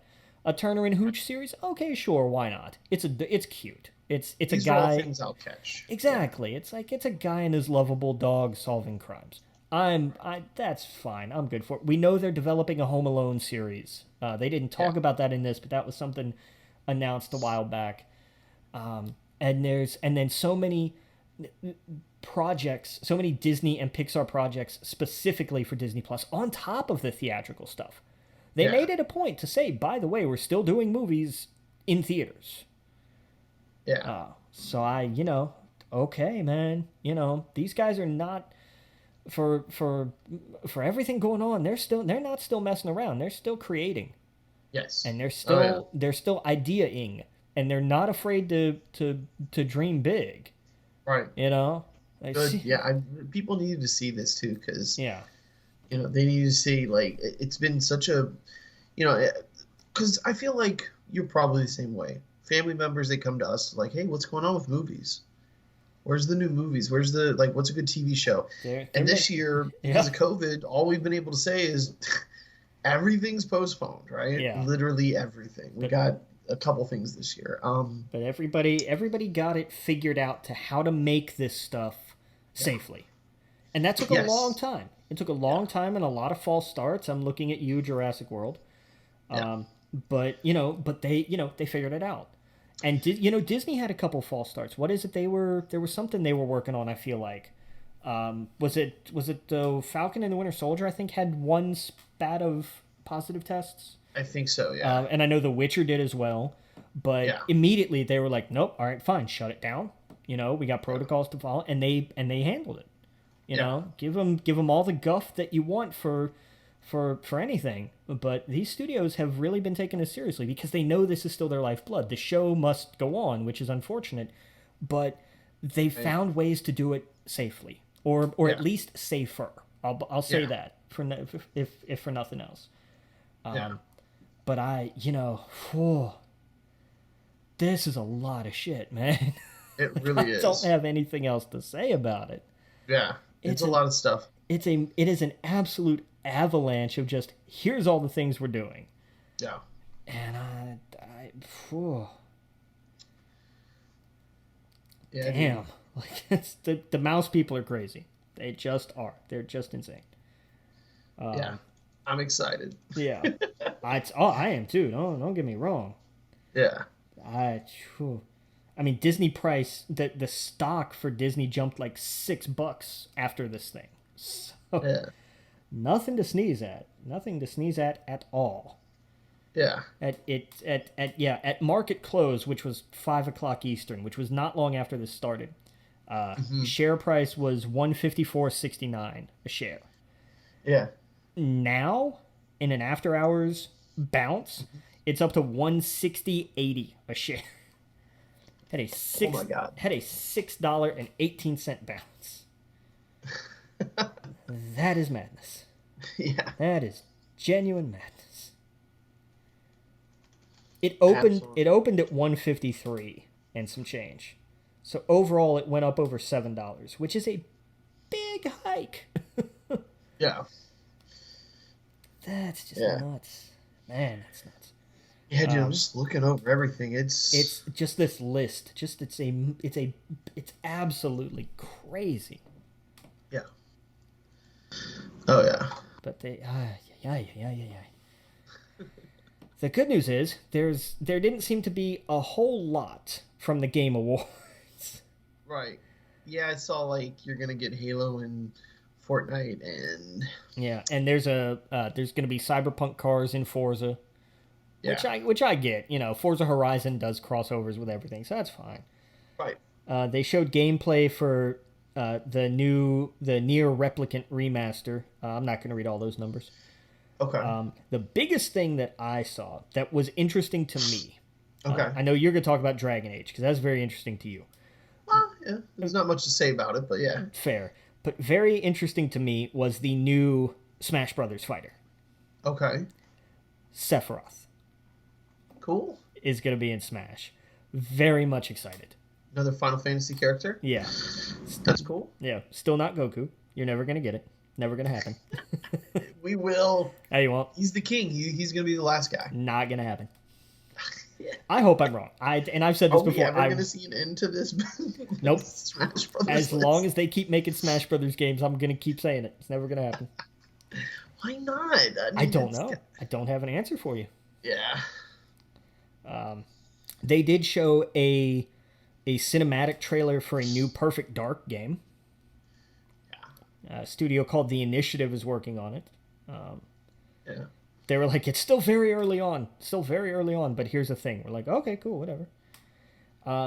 Turtle Rock, the guys who made the original Left 4 Dead, have made a first-person shooter about zombies with co-op. Oh, okay. It's called Back 4 Blood. Okay. Which I thought was cute. I liked it. Yeah. And it's coming out in June. And then, the Forza Cyberpunk crossover. This actually might be interesting. Glenn Schofield, who created Dead Space, announced something called the Callisto Protocol, which is a new sci-fi horror game. If it's anything like the first Dead Space was, I'm on board. Okay. The second one was okay. The third one was not so much. But the first one was a fantastic game. I really liked it. Yeah. And then we get to Dragon Age. Tell me about the new. Tell me the Dragon Age news. It didn't give any information. It was just Nothing. It looked like a Dragon Age game, and you're the hero. It kind of looked like Fable in a way because I felt it was like this is your story kind of thing. Fair enough. But besides that, it didn't really give any information about it. Do we know who the winners are? Like, did we see who won Game of the Year or anything like that? I wasn't looking at awards winners. I was just looking at announcements. Gotcha. There was an Arc 2 trailer, apparently. Okay. They also announced Arc, the animated series. Yeah, I saw the Arc 2 thing, and it was Vin Diesel. Yeah. I was like, what game is this? And it was Arc, yeah. They've also announced Evil Dead, the game. Okay, cool. So, I saw Last of Us Part 2 got Game of the Year. Did it? Okay, fair enough. Yeah. I assume that's what was going to happen. Yeah, more or less. Yeah. We got a release window of spring 2021 for Oddworld Soulstorm. Oh, we got a new look at Mass Effect. Oh, yeah? It looks like a universe. It's an expanding universe. Sorry, I'm going through the trailer. It's a universe, and someone playing with snow. I never played the Mass Effect games. Oh, it's the NC. What's the ship? Yeah, okay. And a blue lady with a hood on. Okay. I don't know who the blue lady is. I don't know anything about Mass Effect. Liara, I think. Liara, maybe. And the game title. Oh, I thought this was the game title. I thought it said Mass Effect will continue. Like that's the title, but it just says it will continue. It's cool. No, I know the last one kind of bombed, but I'm glad they didn't give up on it yet. I agree. I agree. I also and because Andromeda was a catastrophe, it was just not. The problem was that after the unfathomably disappointing end to Mass Effect 3, where basically it was just like nothing you've done matters except for this choice. Yeah, that was the thing that sucked. Where it was just like I would have so much rather seen, by the way, you've done this and this throughout your entire campaign, which you have cross-saved over generations because we've allowed you to do that. Yeah. So you arrive at this particular nexus. Here are the things that are closed to you. Yeah. This is the consequence of your actions. You don't get this ending no matter what because of what you did. Right. I would be okay with that. That would have been more true to the series. And then, for somebody who just went through Mass Effect 3, have it be just restricted to that game. That's fine. You made these choices, you only get such and such endings. I get that. But at the very end, it's like, hey, by the way, you still get to choose the ultimate fate of everything regardless of what you've done. And I was like, that's just kind of crap, really. Right. And it bummed a lot of people out. And then Andromeda was just a mess. As a game, it was a mess.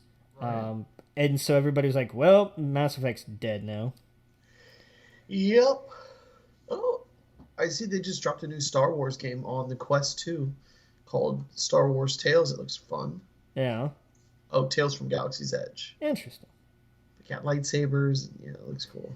Yeah, I'm not seeing... There was not much else that they... I saw that Among Us got Multiplayer Game of the Year, which deserves it. I'm sure. I That mean... game blew up. You got AOC playing it and everything. Come on. Yeah. Yeah, I don't know. I didn't see anything else, really.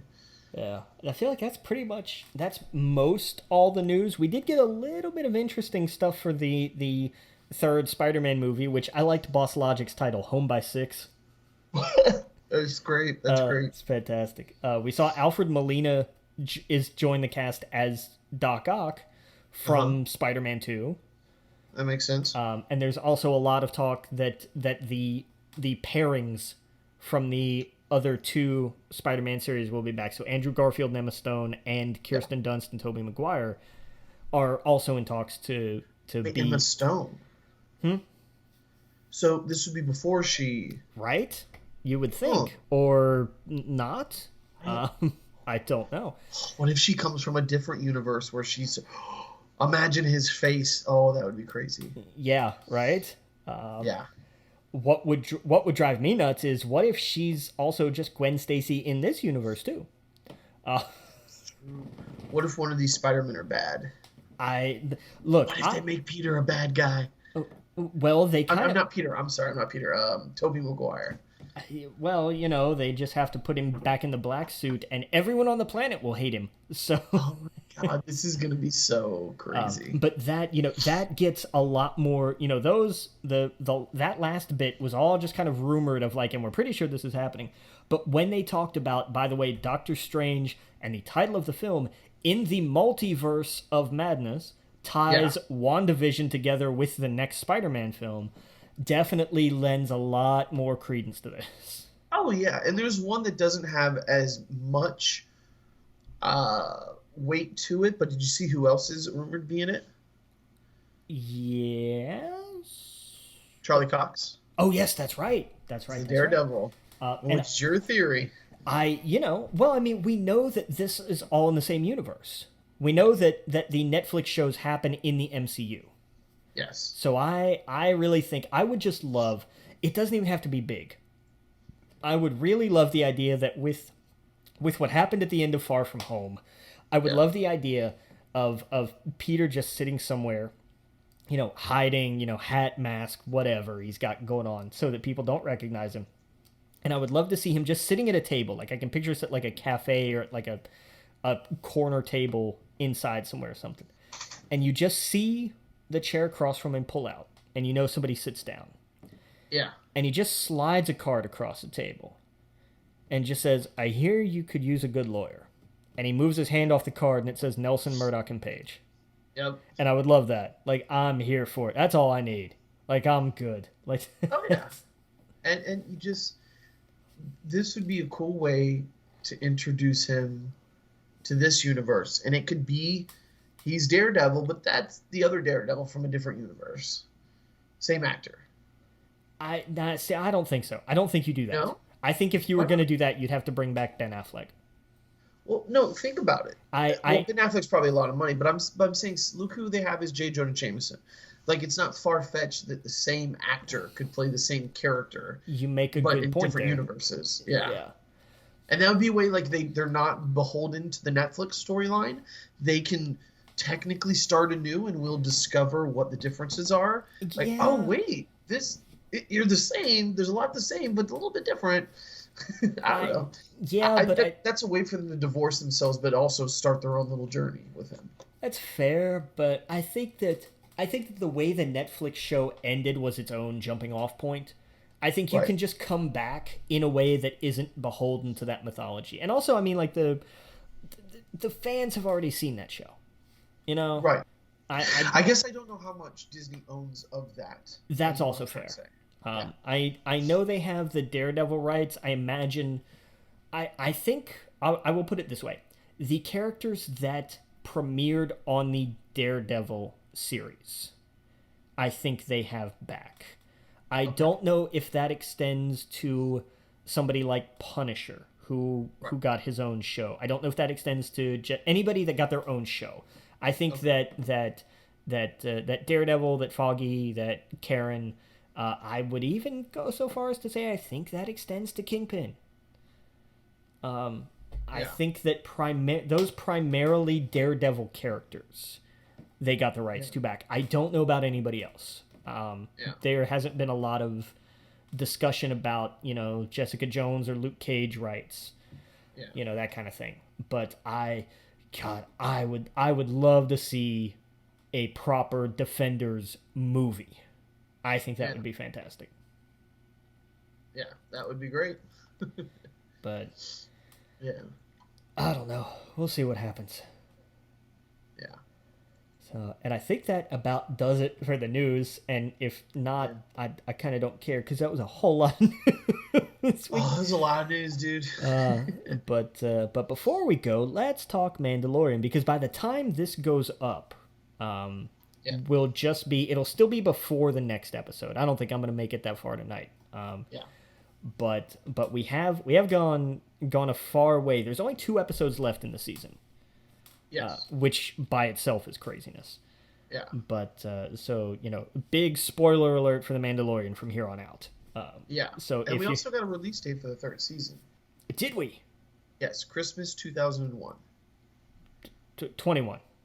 I'm sorry, 2021. I was gonna say, if you tell me it came out in 2001, I do not have. Yep. Damn it with the time travel. Yeah. So technically it rolls into 2022, but yeah, Christmas Right. 2021 is what they're shooting. Okay, fair enough. Not Yeah. too far off from there because I mean it's been what? It's been October, and now Christmas. Yes. Yeah, I don't hate that. An extra couple of months for production and everything, especially with everything else they got going on. Yeah, I'm fine with that. Merry Christmas. Here's season 3. Yes. Yes. Yeah. So let's talk about where we are now. Yeah. The child is gone. Is been taken away. Yeah. And that's not good. But it was the most underwhelming use of Dark Troopers I have ever seen. By the way, Yeah. I love the design. They were what they need to be, and I'm sure we'll see more of them. Maybe not in the next episode, but definitely the finale for sure. And we'll see just how badass these things are. But I think the biggest takeaway from this past week's episode was that the OG has returned Oh yeah. for sure, and man was he badass. Yes. Even when he wasn't trying to be, was aiming for the other one. Yeah, well, still. It accidentally worked out amazingly, so there's that. Yeah. But, I think it was Robert Rodriguez that directed this one, right? Yes, it was, and it showed Yeah. too. It Yeah. very much that's what I love. They allow the directors, and I think this is something that they learned putting James Gunn on Guardians and Taika on Thor, was to let these guys and women let their personalities and their style shine. And I think it's a lesson that maybe they learned on Ant-Man with Edgar Wright, and they realized, you know what, this isn't going to work. His style isn't quite something we're looking for. Maybe not. I'm not sure.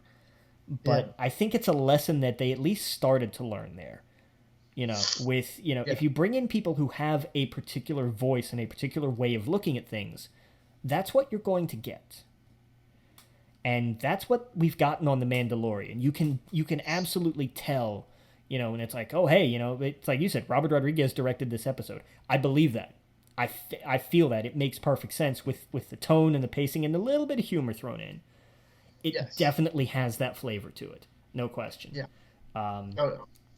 And I really loved, okay, fine. I love that he's trying to find a button to turn on the Jedi Rock.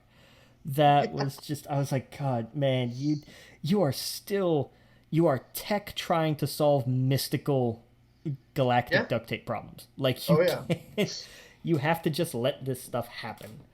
Which is something that even Jedi don't learn. So I don't fault him for that. But did you notice the butterflies? Yes, I did. Around Yoda and in the blue. Mm-hmm. I don't know if you read the comic, but with Vader in one of the comics recently. No, tell me. When he was basically going through a journey, it was the same journey that he saw Palpatine impregnate Shmei, or whatever his mom's name is, using the Force, essentially, with the midichlorians or whatnot. When he was going through his journey and his tripping, basically, he saw his body with his parts, and around him were these same blue butterflies, which represented the good left in him. Interesting. Very little good left. Yeah, there wasn't that much, but that's what represented it. And so, I was looking through Star Wars, what would be a butterfly, and it's to a T the exact things we see around Yoda. Nice. Yeah. So I don't know what that means. I don't know. I essentially just think it means it's the Force. Essentially, it's I think animals are kind of all over rebels when it comes to Force stuff. Yeah, Ezra. Between the Loth cat and the Loth wolves in particular. Yes. Oh yeah, and even Ahsoka with her owl, right? And that was last week. So there's a lot of that. So I don't know if that has anything to do with that. I think we talked about who do you think is going to be the one that comes for him. And I think we landed like Luke Skywalker, right? Did we talk about this, or I don't think we talked about this. No. So who do you think it is? That's going to what? That's going to be the one to try to train him? I think. Well, the person. So he reaches out with this. The whole idea is that he comes here. He reaches out in the Force, and that somebody answers. Someone answers, and if you go and rewatch the episode, when the Mandalorian is walking away from the rock, if you look closely at that rock, there's someone standing right in front of him, right in front of Yoda, in front of, or Baby Yoda. I'm sorry. Yeah. Grogu. You see a figure there. So clearly they're not there, but I'm thinking they're just there in spirit, right? It's the Force reaching out. Yeah. It's got to be Ezra. I'm with you. I absolutely agree with that. Yeah. I'm starting to think that what's his name? Who is the actor that has been playing around with Twitter? What's his name? Raul. He was just in The Haunting of Bly House. Yeah. Oh, you asked me too quick. Well, look it up if you can. Yeah. He was in Haunting of Bly House, and he's been for months now, and he lives in San Francisco. He lives right by Lucasfilm. Everything that you see him in, he's got a Lucasfilm shirt on. Yeah. He's the perfect age. He could totally 100% be an older Ezra. Yeah. Have him have the beard, of course, since he's a little bit older. Oh, Rahul Kohli. Raul Kohli, that's it. Yes. You should have told me he was from iZombie. I would have gotten it then. iZombie, yep. Yeah. And dude, it's perfect. He's the perfect age. He's the perfect look. He could totally pull that up. Yeah. As an older Ezra that they find. I'm all for it because you're exactly right. You are absolutely right. He is just spot on. And if he shows up at the end, and let's say Ahsoka still hasn't found him yet, and he's like, "You guys running to Ahsoka?" It would just be so fucking cool. Right. He's all crossing over, and it's almost like we're getting a sequel to Rebels, sort of. That's one thing I'm shocked we did not see today was an animated show that was a sequel to Rebels, because I think we all assumed there would be a sequel to Rebels announced shortly. Like, we knew we were getting the Bad Batch, but I think we all assumed, are we getting it in live action form, just split between 3 series? What now? So I thought everyone kind of assumed we would essentially get a sequel to Rebels, because there was right Clone Wars, Rebels. We had the Resistance, but it really had nothing to do with those last 2 shows. Right, it was more about a prequel to the sequels. Yeah, it was a separate thing, right? Everyone assumed we were going to get a sequel to Rebels, like a show that takes place afterwards that deals with Thrawn, Ezra, Ahsoka, and like Ahsoka's search for him, right? Yeah. Are we getting that in live action, split between these series? I'm thinking so. Maybe. Yeah. Yeah, I'm thinking Ahsoka show has a lot to do with that. I'm thinking Ezra is going to be tied into all of that, which means we're definitely going to probably see a Grand Admiral Thrawn live action. The actor that plays his voice through, I forget his name. What's his name? The Thrawn's voice actor. He does the audiobook. Or no, I'm sorry. He does he also does the animated series book. Yeah, you'll have to look that one up. I do not have Lars Mikkelsen. Sorry, Lars Mikkelsen. Yeah, Mad Mikkelsen's brother. So he could totally play him as Thrawn. So I don't know, and I do hope that by the end of the 2nd season of Mandalorian, all that stuff kind of goes away, and that we're back to just the Mandalorian. Does that make sense? Maybe we're too much into the Star Wars universe now that you can't go back. Maybe. But I kind of enjoyed Mandalorian doing his thing, but you're right. He's probably he's too, like, there's Boba Fett, there's everything right now kind of surrounding him. Oh, so that's the thing. So what did you think of the Return of the King? That says it all. Yeah. Like, and I loved when he was just like, I want my armor back. And he's like, and there's Din just being like, hold on a minute. You are not a Mandalorian. This is not your armor. I don't think so. And then, so he just goes and takes it and shows him the chain code. And it's like, no, this was my father's armor. This was given to him. And he's like, oh crap, your dad was a foundling. It's like, yeah. Right. And also, I'm essentially him because I'm a clone, but that's something that we're not going to get into, which is fine. They did it wonderfully, because I know you didn't see Clone Wars, but in Clone Wars, they make it a point to say that Boba Fett is not that Jango Fett was not a Mandalorian. Right. He was just someone that flying around in the armor. He was a thief. But I like how they did this, because they didn't take away with what he said. The guy who said it was just it's kind of like what they've been doing the last 2 seasons with the Mandalorians. They've been showing there's very different kinds of Mandalorians. Exactly. Some of them, put their nose up to the others and saying, that's not a real Mandalorian. We're the real Mandalorians. That's essentially what he was saying, was like Jango was not a Mandalorian because he wasn't born on Mandalore. He was not of Mandalore. He's just someone who stole the outfit. So, right. And as you can see in the show, they all kind of have their own different codes. Like, our Mandalorian has a little bit of different code than the other ones we've run into. Essentially Boba Fett. I think this redeems Boba Fett, where you see that he has a sense of honor. He has a code. Yeah. And during the galactic times, he had to do what he had to do to survive. Sure. And now I think that it's cool to see this. I think in this 1 hour, they did so much to redeem his character from getting, thrown into a Sarlacc pit. So, on accident, basically. On accident, yes. Yeah. And who was the other character, the one that he brought back to life? I didn't forget the name. Oh, that Ming-Na Wen played.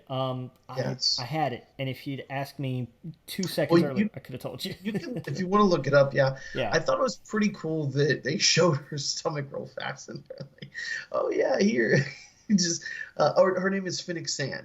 Shan. Fennec Shan. So I like how they opens up her stomach and it's like all these mechanical parts. It's like, of course, that's what they would do. Yeah. Yeah. So I thought that was so cool, and I went back and rewatched the episode, and it's the whole time like Boba Fett had a very good offer. He's like, "Hey, look, of course he's like, I got a gun pointing at Baby Yoda's head, but or Grogu. It's gonna take a minute to get used to that, but Yeah. he had a very good proposition. He's like, hey, look, I don't want any issues with you. Give me your arm back. Give me, and thankfully he showed all that stuff. So blah blah blah. I want to know what you think. A lot of people, and then by the end of the episode, we see that the Mandalorian's ship, Razor Crest, has been destroyed. Obliterated. Like that thing is Yes. done. And I hated that in the sense I like that they did it. I don't hate that. I hate that it happened. I don't hate it for plot reasons. I get it. I understand it. It was a necessary thing to do, and it made sense. It's like it's just one of those things where like the Razor Crest was its own character, and this season especially, it's kind of become its own character. It's been beat up, it's been smashed, it's been dropped in the ocean, and he keeps fixing and patching this thing up. It's that kind of favorite car sentimentality, Yes. And then there's you can't fix this. It's in tiny little pieces. One of which is that little gear shift ball, whatever the hell that thing is. Yes. And I was like, yeah, of course he found it. He was going to. But it's going to be interesting to see what happens going forward. Because obviously, okay, now he's going to need a new ship. Now we got Slave One. So bring those toys back. Yes. But, I think this was just a way to get some new toys in and there. look, can we talk for a second about that Nerf blaster? Yes. Oh my God. It's a $120 Nerf gun. Because it is. It's a Nerf gun. Keep talking real fast. I'll be right back. But it is a model of his rifle, and it is absolutely... I keep saying this. It's madness. It is insane the amount of detail that they put into these things. I can't begin to imagine sitting around at that table and just saying, okay, but bear with me here. Here is this rifle. Here's this pulse blaster. That thing that we've seen him use, that dual-pronged, basically, sniper rifle. I can't remember exactly what it was called, and I'm trying to look it up, and I don't have it. Oh, his gun? Yeah. Yeah. Because it has a specific... I'm just trying to look up the name. Which, by the way, rest in peace to that as well. Yeah, right. That thing's done. Yeah. The Ambin Phase Pulse Blaster. That was it. It is a 10-dart scoped replica Nerf gun. It's $120. It's insane. It's That's absolutely crazy. insane. And it's also not going to be out for a year. It comes out next October. Yeah. But but look, hey, you know what? Hats off to them. They said, you know what? We'll make this thing and people will buy it. And I guarantee you they're right. That thing will fly off shelves. No question. Yep. But, and it's one thing to be cynical about all this. Oh, they're doing this to make toys. Yeah, well, Star Wars lived and died originally by its merchandise. Yeah. Star Wars is essentially what created the idea of movie merchandise because it was always a thing, right, but nothing pushed it like Star Wars. And it's because that was the only concession that Lucas got originally was, I want the merchandise rights. And he didn't get all of it, but he got like a massive chunk of the merchandise profits. Yeah. So he went out and merchandised the absolute hell out of the movie. And, it worked. So he was able to have money to make more and create a whole new kind of business, essentially. How long after this is Return of the Jedi? This is, what, 6 years? Oh, something like that. It's not terribly far into the future. When did Han lose the Falcon? Oh, that's something I don't know. Was that in any of the books? He had to have had it when he had Ben, right? Because Ben remembered the Falcon, yeah. So this is much later than he loses it. Okay. I'm thinking, wait a second. Where's the Falcon during this time? That would be insane. Don't even. No. Don't even, because the idea that Din winds up with the Falcon at any point is something that just you put that in season 3 and I'm telling you right now the internet will crash. It would. I kind of don't want it to, I'm so torn because I don't want it to be so tied in that it's just overwhelming. Right. No, But at I the same think. time, dude, he could totally land next to the Falcon at some point, Oh, and sure, like yeah, we hear a Wookiee, yeah. and where we all know, who's on the other side of that wall. Uh, but yeah, no, I'm just trying to think of like, I don't think it's a coincidence that we see Slave One the same episode that his ship blows up. So I'm assuming this might be our cast for the rest. I mean, I think this is like our little Mandalorian team for the rest of the season. Well, So yeah, we've only got 2 more episodes. right, we only got 2 more episodes, so they'll Uh, probably figure it out by the following one. I know a lot of people think that Boba Fett might kick the bucket and Mandalorian takes a ship, which, I'd hate to lose Boba Fett so soon after him getting his stuff back, yeah. because I kind of want comics and books and more story there. But it's I, I understand why people think that. Yeah. That From would a make sense. But then again, I don't, because I don't want our Mandalorian to be like the replacement. Exactly. And I think Yeah. that is a fine line to walk there. Yeah. Yeah. And it's a very dangerous line to walk there because we've Right. all seen what Star Wars fans are capable of. Yeah. But I'd rather him go off and live a more.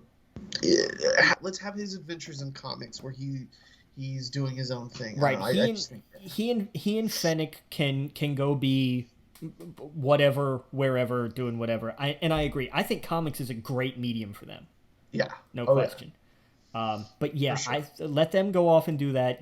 He can steal something out of an imperial. I mean, they're going to wind up crashing an Imperial star freighter.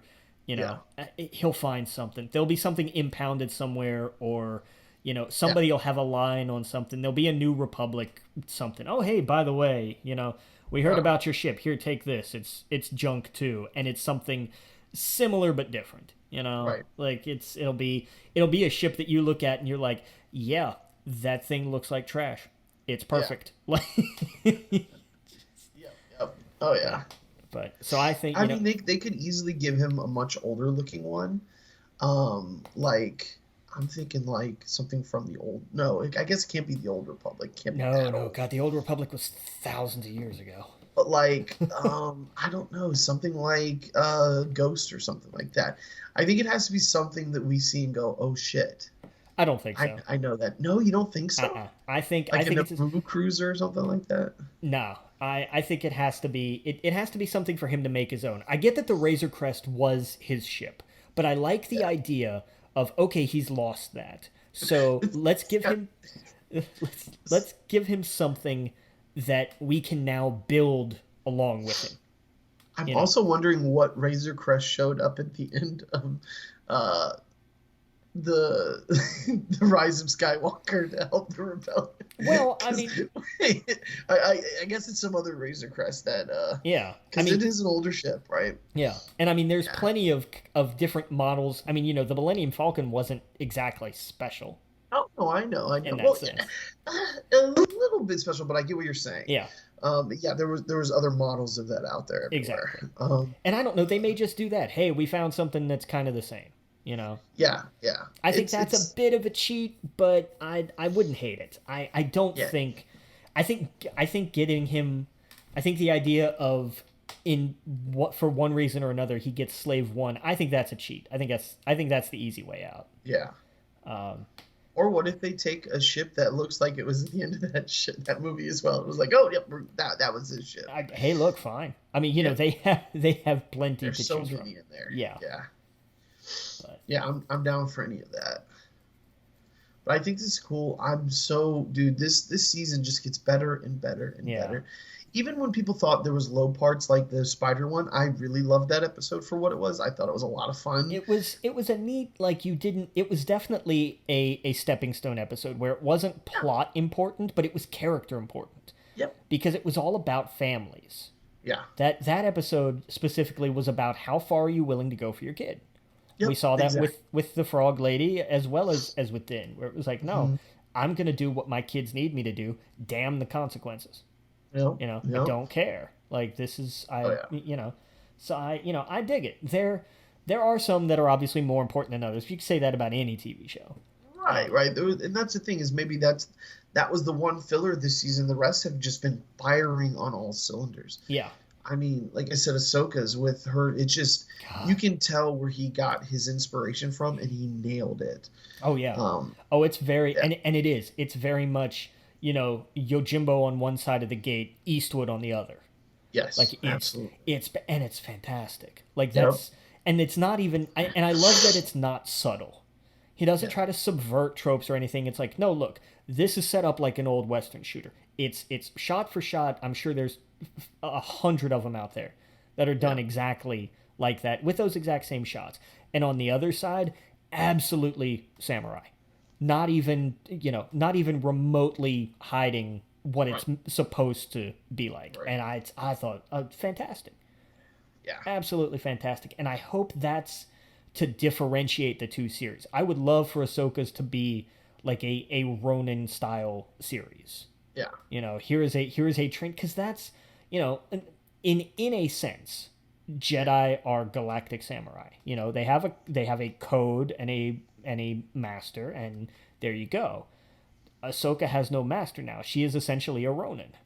Yeah. I'm very excited about that possibility, Oh yeah. but I Yeah. don't Me know. too. We shall see what we shall see, as they say.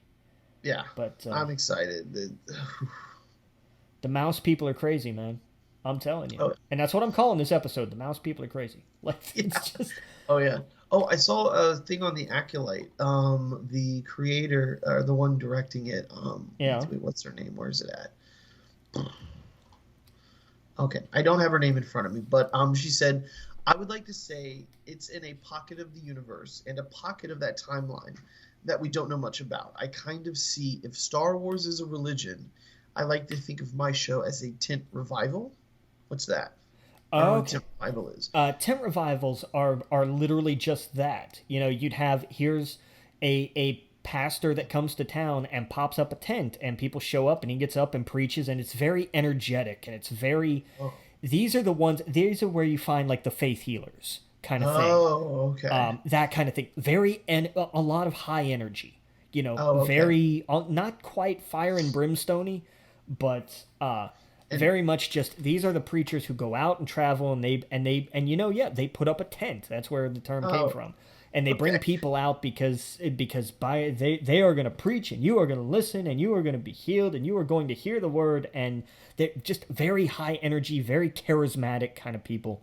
Ah, okay. A lot of that's an Well, there's interesting more little to it. comparison. She says, I like to think of my show as a tent revival. You can come over if you want to. We're going to be talking about some cool stuff. There's going to be some things we haven't discussed in the canon yet. There are going to be some characters you don't know about. And then it says, past reports have also noted that the Acolyte is female focused and includes martial arts elements. To sum up all of the above, it's going to whip some ass. For more news, blah, blah, blah. So Fair this enough. is cool. And I Yes. and I Here it says the Acolyte is a mystery, like you said, a mystery thriller that will take viewers on the galaxy's shadowy secrets and emerging dark side powers in the final days of the High Republic era. That's awesome. Interesting. Yeah. Very interesting. Yeah, and I like that as a description where it's like, we're not gonna because also tent revivals are always kind of like on the outskirts of town. Right. You Right. have Right. to you Okay. have to go to it. It doesn't come to you. Okay. So I That's like that. cool. I like that way of approaching it, where it's like, look, we made this. If you Yeah. want to come enjoy it, please do. We welcome you. If not, okay, that's fine. Yeah. I like Oh yeah. that. I really dig that. Yeah. It's oh man, I'm excited.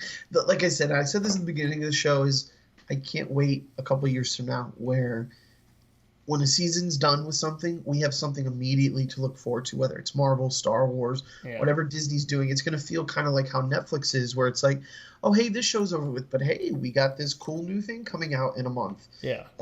We're going to get that, especially if there's going to be around 10 shows for each of these big things. Yeah. God. Yeah, that's what I'm looking forward to because I feel like I don't turn on my TV anymore, Yeah. except for like Mandalorian. And that's and I mean that's you've got to imagine, I mean Falcon and the Winter Soldier was supposed to come out back in August, right? Yeah.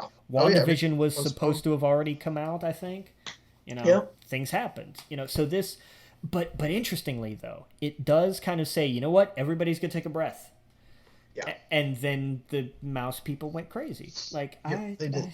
And if they're in any of the same quality as the Mandalorian, we are in for a treat. Yes, yes. Because I mean, but most people that have been cynical about Star Wars since Disney has acquired it still agree that Mandalorian is amazing. Yes, yeah. They point to that. Yeah, that is one thing where everybody can kind of agree. Like, look, we can disagree about the sequel trilogy from Right. now until Judgment Day, but everybody agrees, even if they're not, hardcore crazy about the Mandalorian. It is a Yeah. good show. It is a good Star Wars show, and it's a move in the right direction. Oh yeah, and No even doubt. in the cheesiest parts, I'm like, I'm loving this. I'm eating this up. I don't even care that this looks cheesy. Not looks cheesy, but you know what I mean? Like it's that like, oh my God, like I feel like I'm getting excited for such like I don't know, I don't know how to explain it, like a like bounty hunters and assassins, and it's like this is so ridiculous, and I'm so in love with it. Yeah. It does it right. It doesn't. I don't know. I every time I feel it, I'm like, yes, I can't wait for another one. Give me more. Right.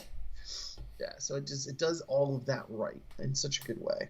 It knows what it is, and it does such a good job with it. So yeah, if any of these other shows are anywhere in the same caliber, we're in for a treat.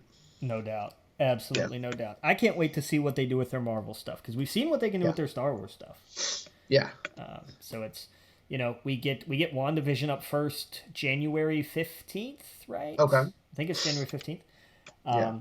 So that's first up, and I hope it gets wild. I really hope this show just goes absolutely off the rails. Yeah. I want it to be nuts, especially if it ties through Doctor Strange to Spider-Man. I need Yes. this. I need this to be nuts. I need Yeah. this to be just wild and crazy. And what in the hell is going on here? Yeah. Absolutely. Cool. Cool. Cool. Well, I think that's it, too. We've gone over a lot. Yeah, we have. We had a All lot right. to go over, and we only kind of touched on most of it, and still Right. it took that long. Oh yeah. Well, make sure you go to our YouTube, We Geek Podcast, our Facebook channel, or sorry, it is late. Our our YouTube channel, our Facebook group, We Geek Podcast. Email us at wegeekpodcast@gmail.com. We are on all the major platforms at this point: Spotify, Apple, Android, everything. And yeah, I think that's it. We'll see you guys next week, Captain. Captain.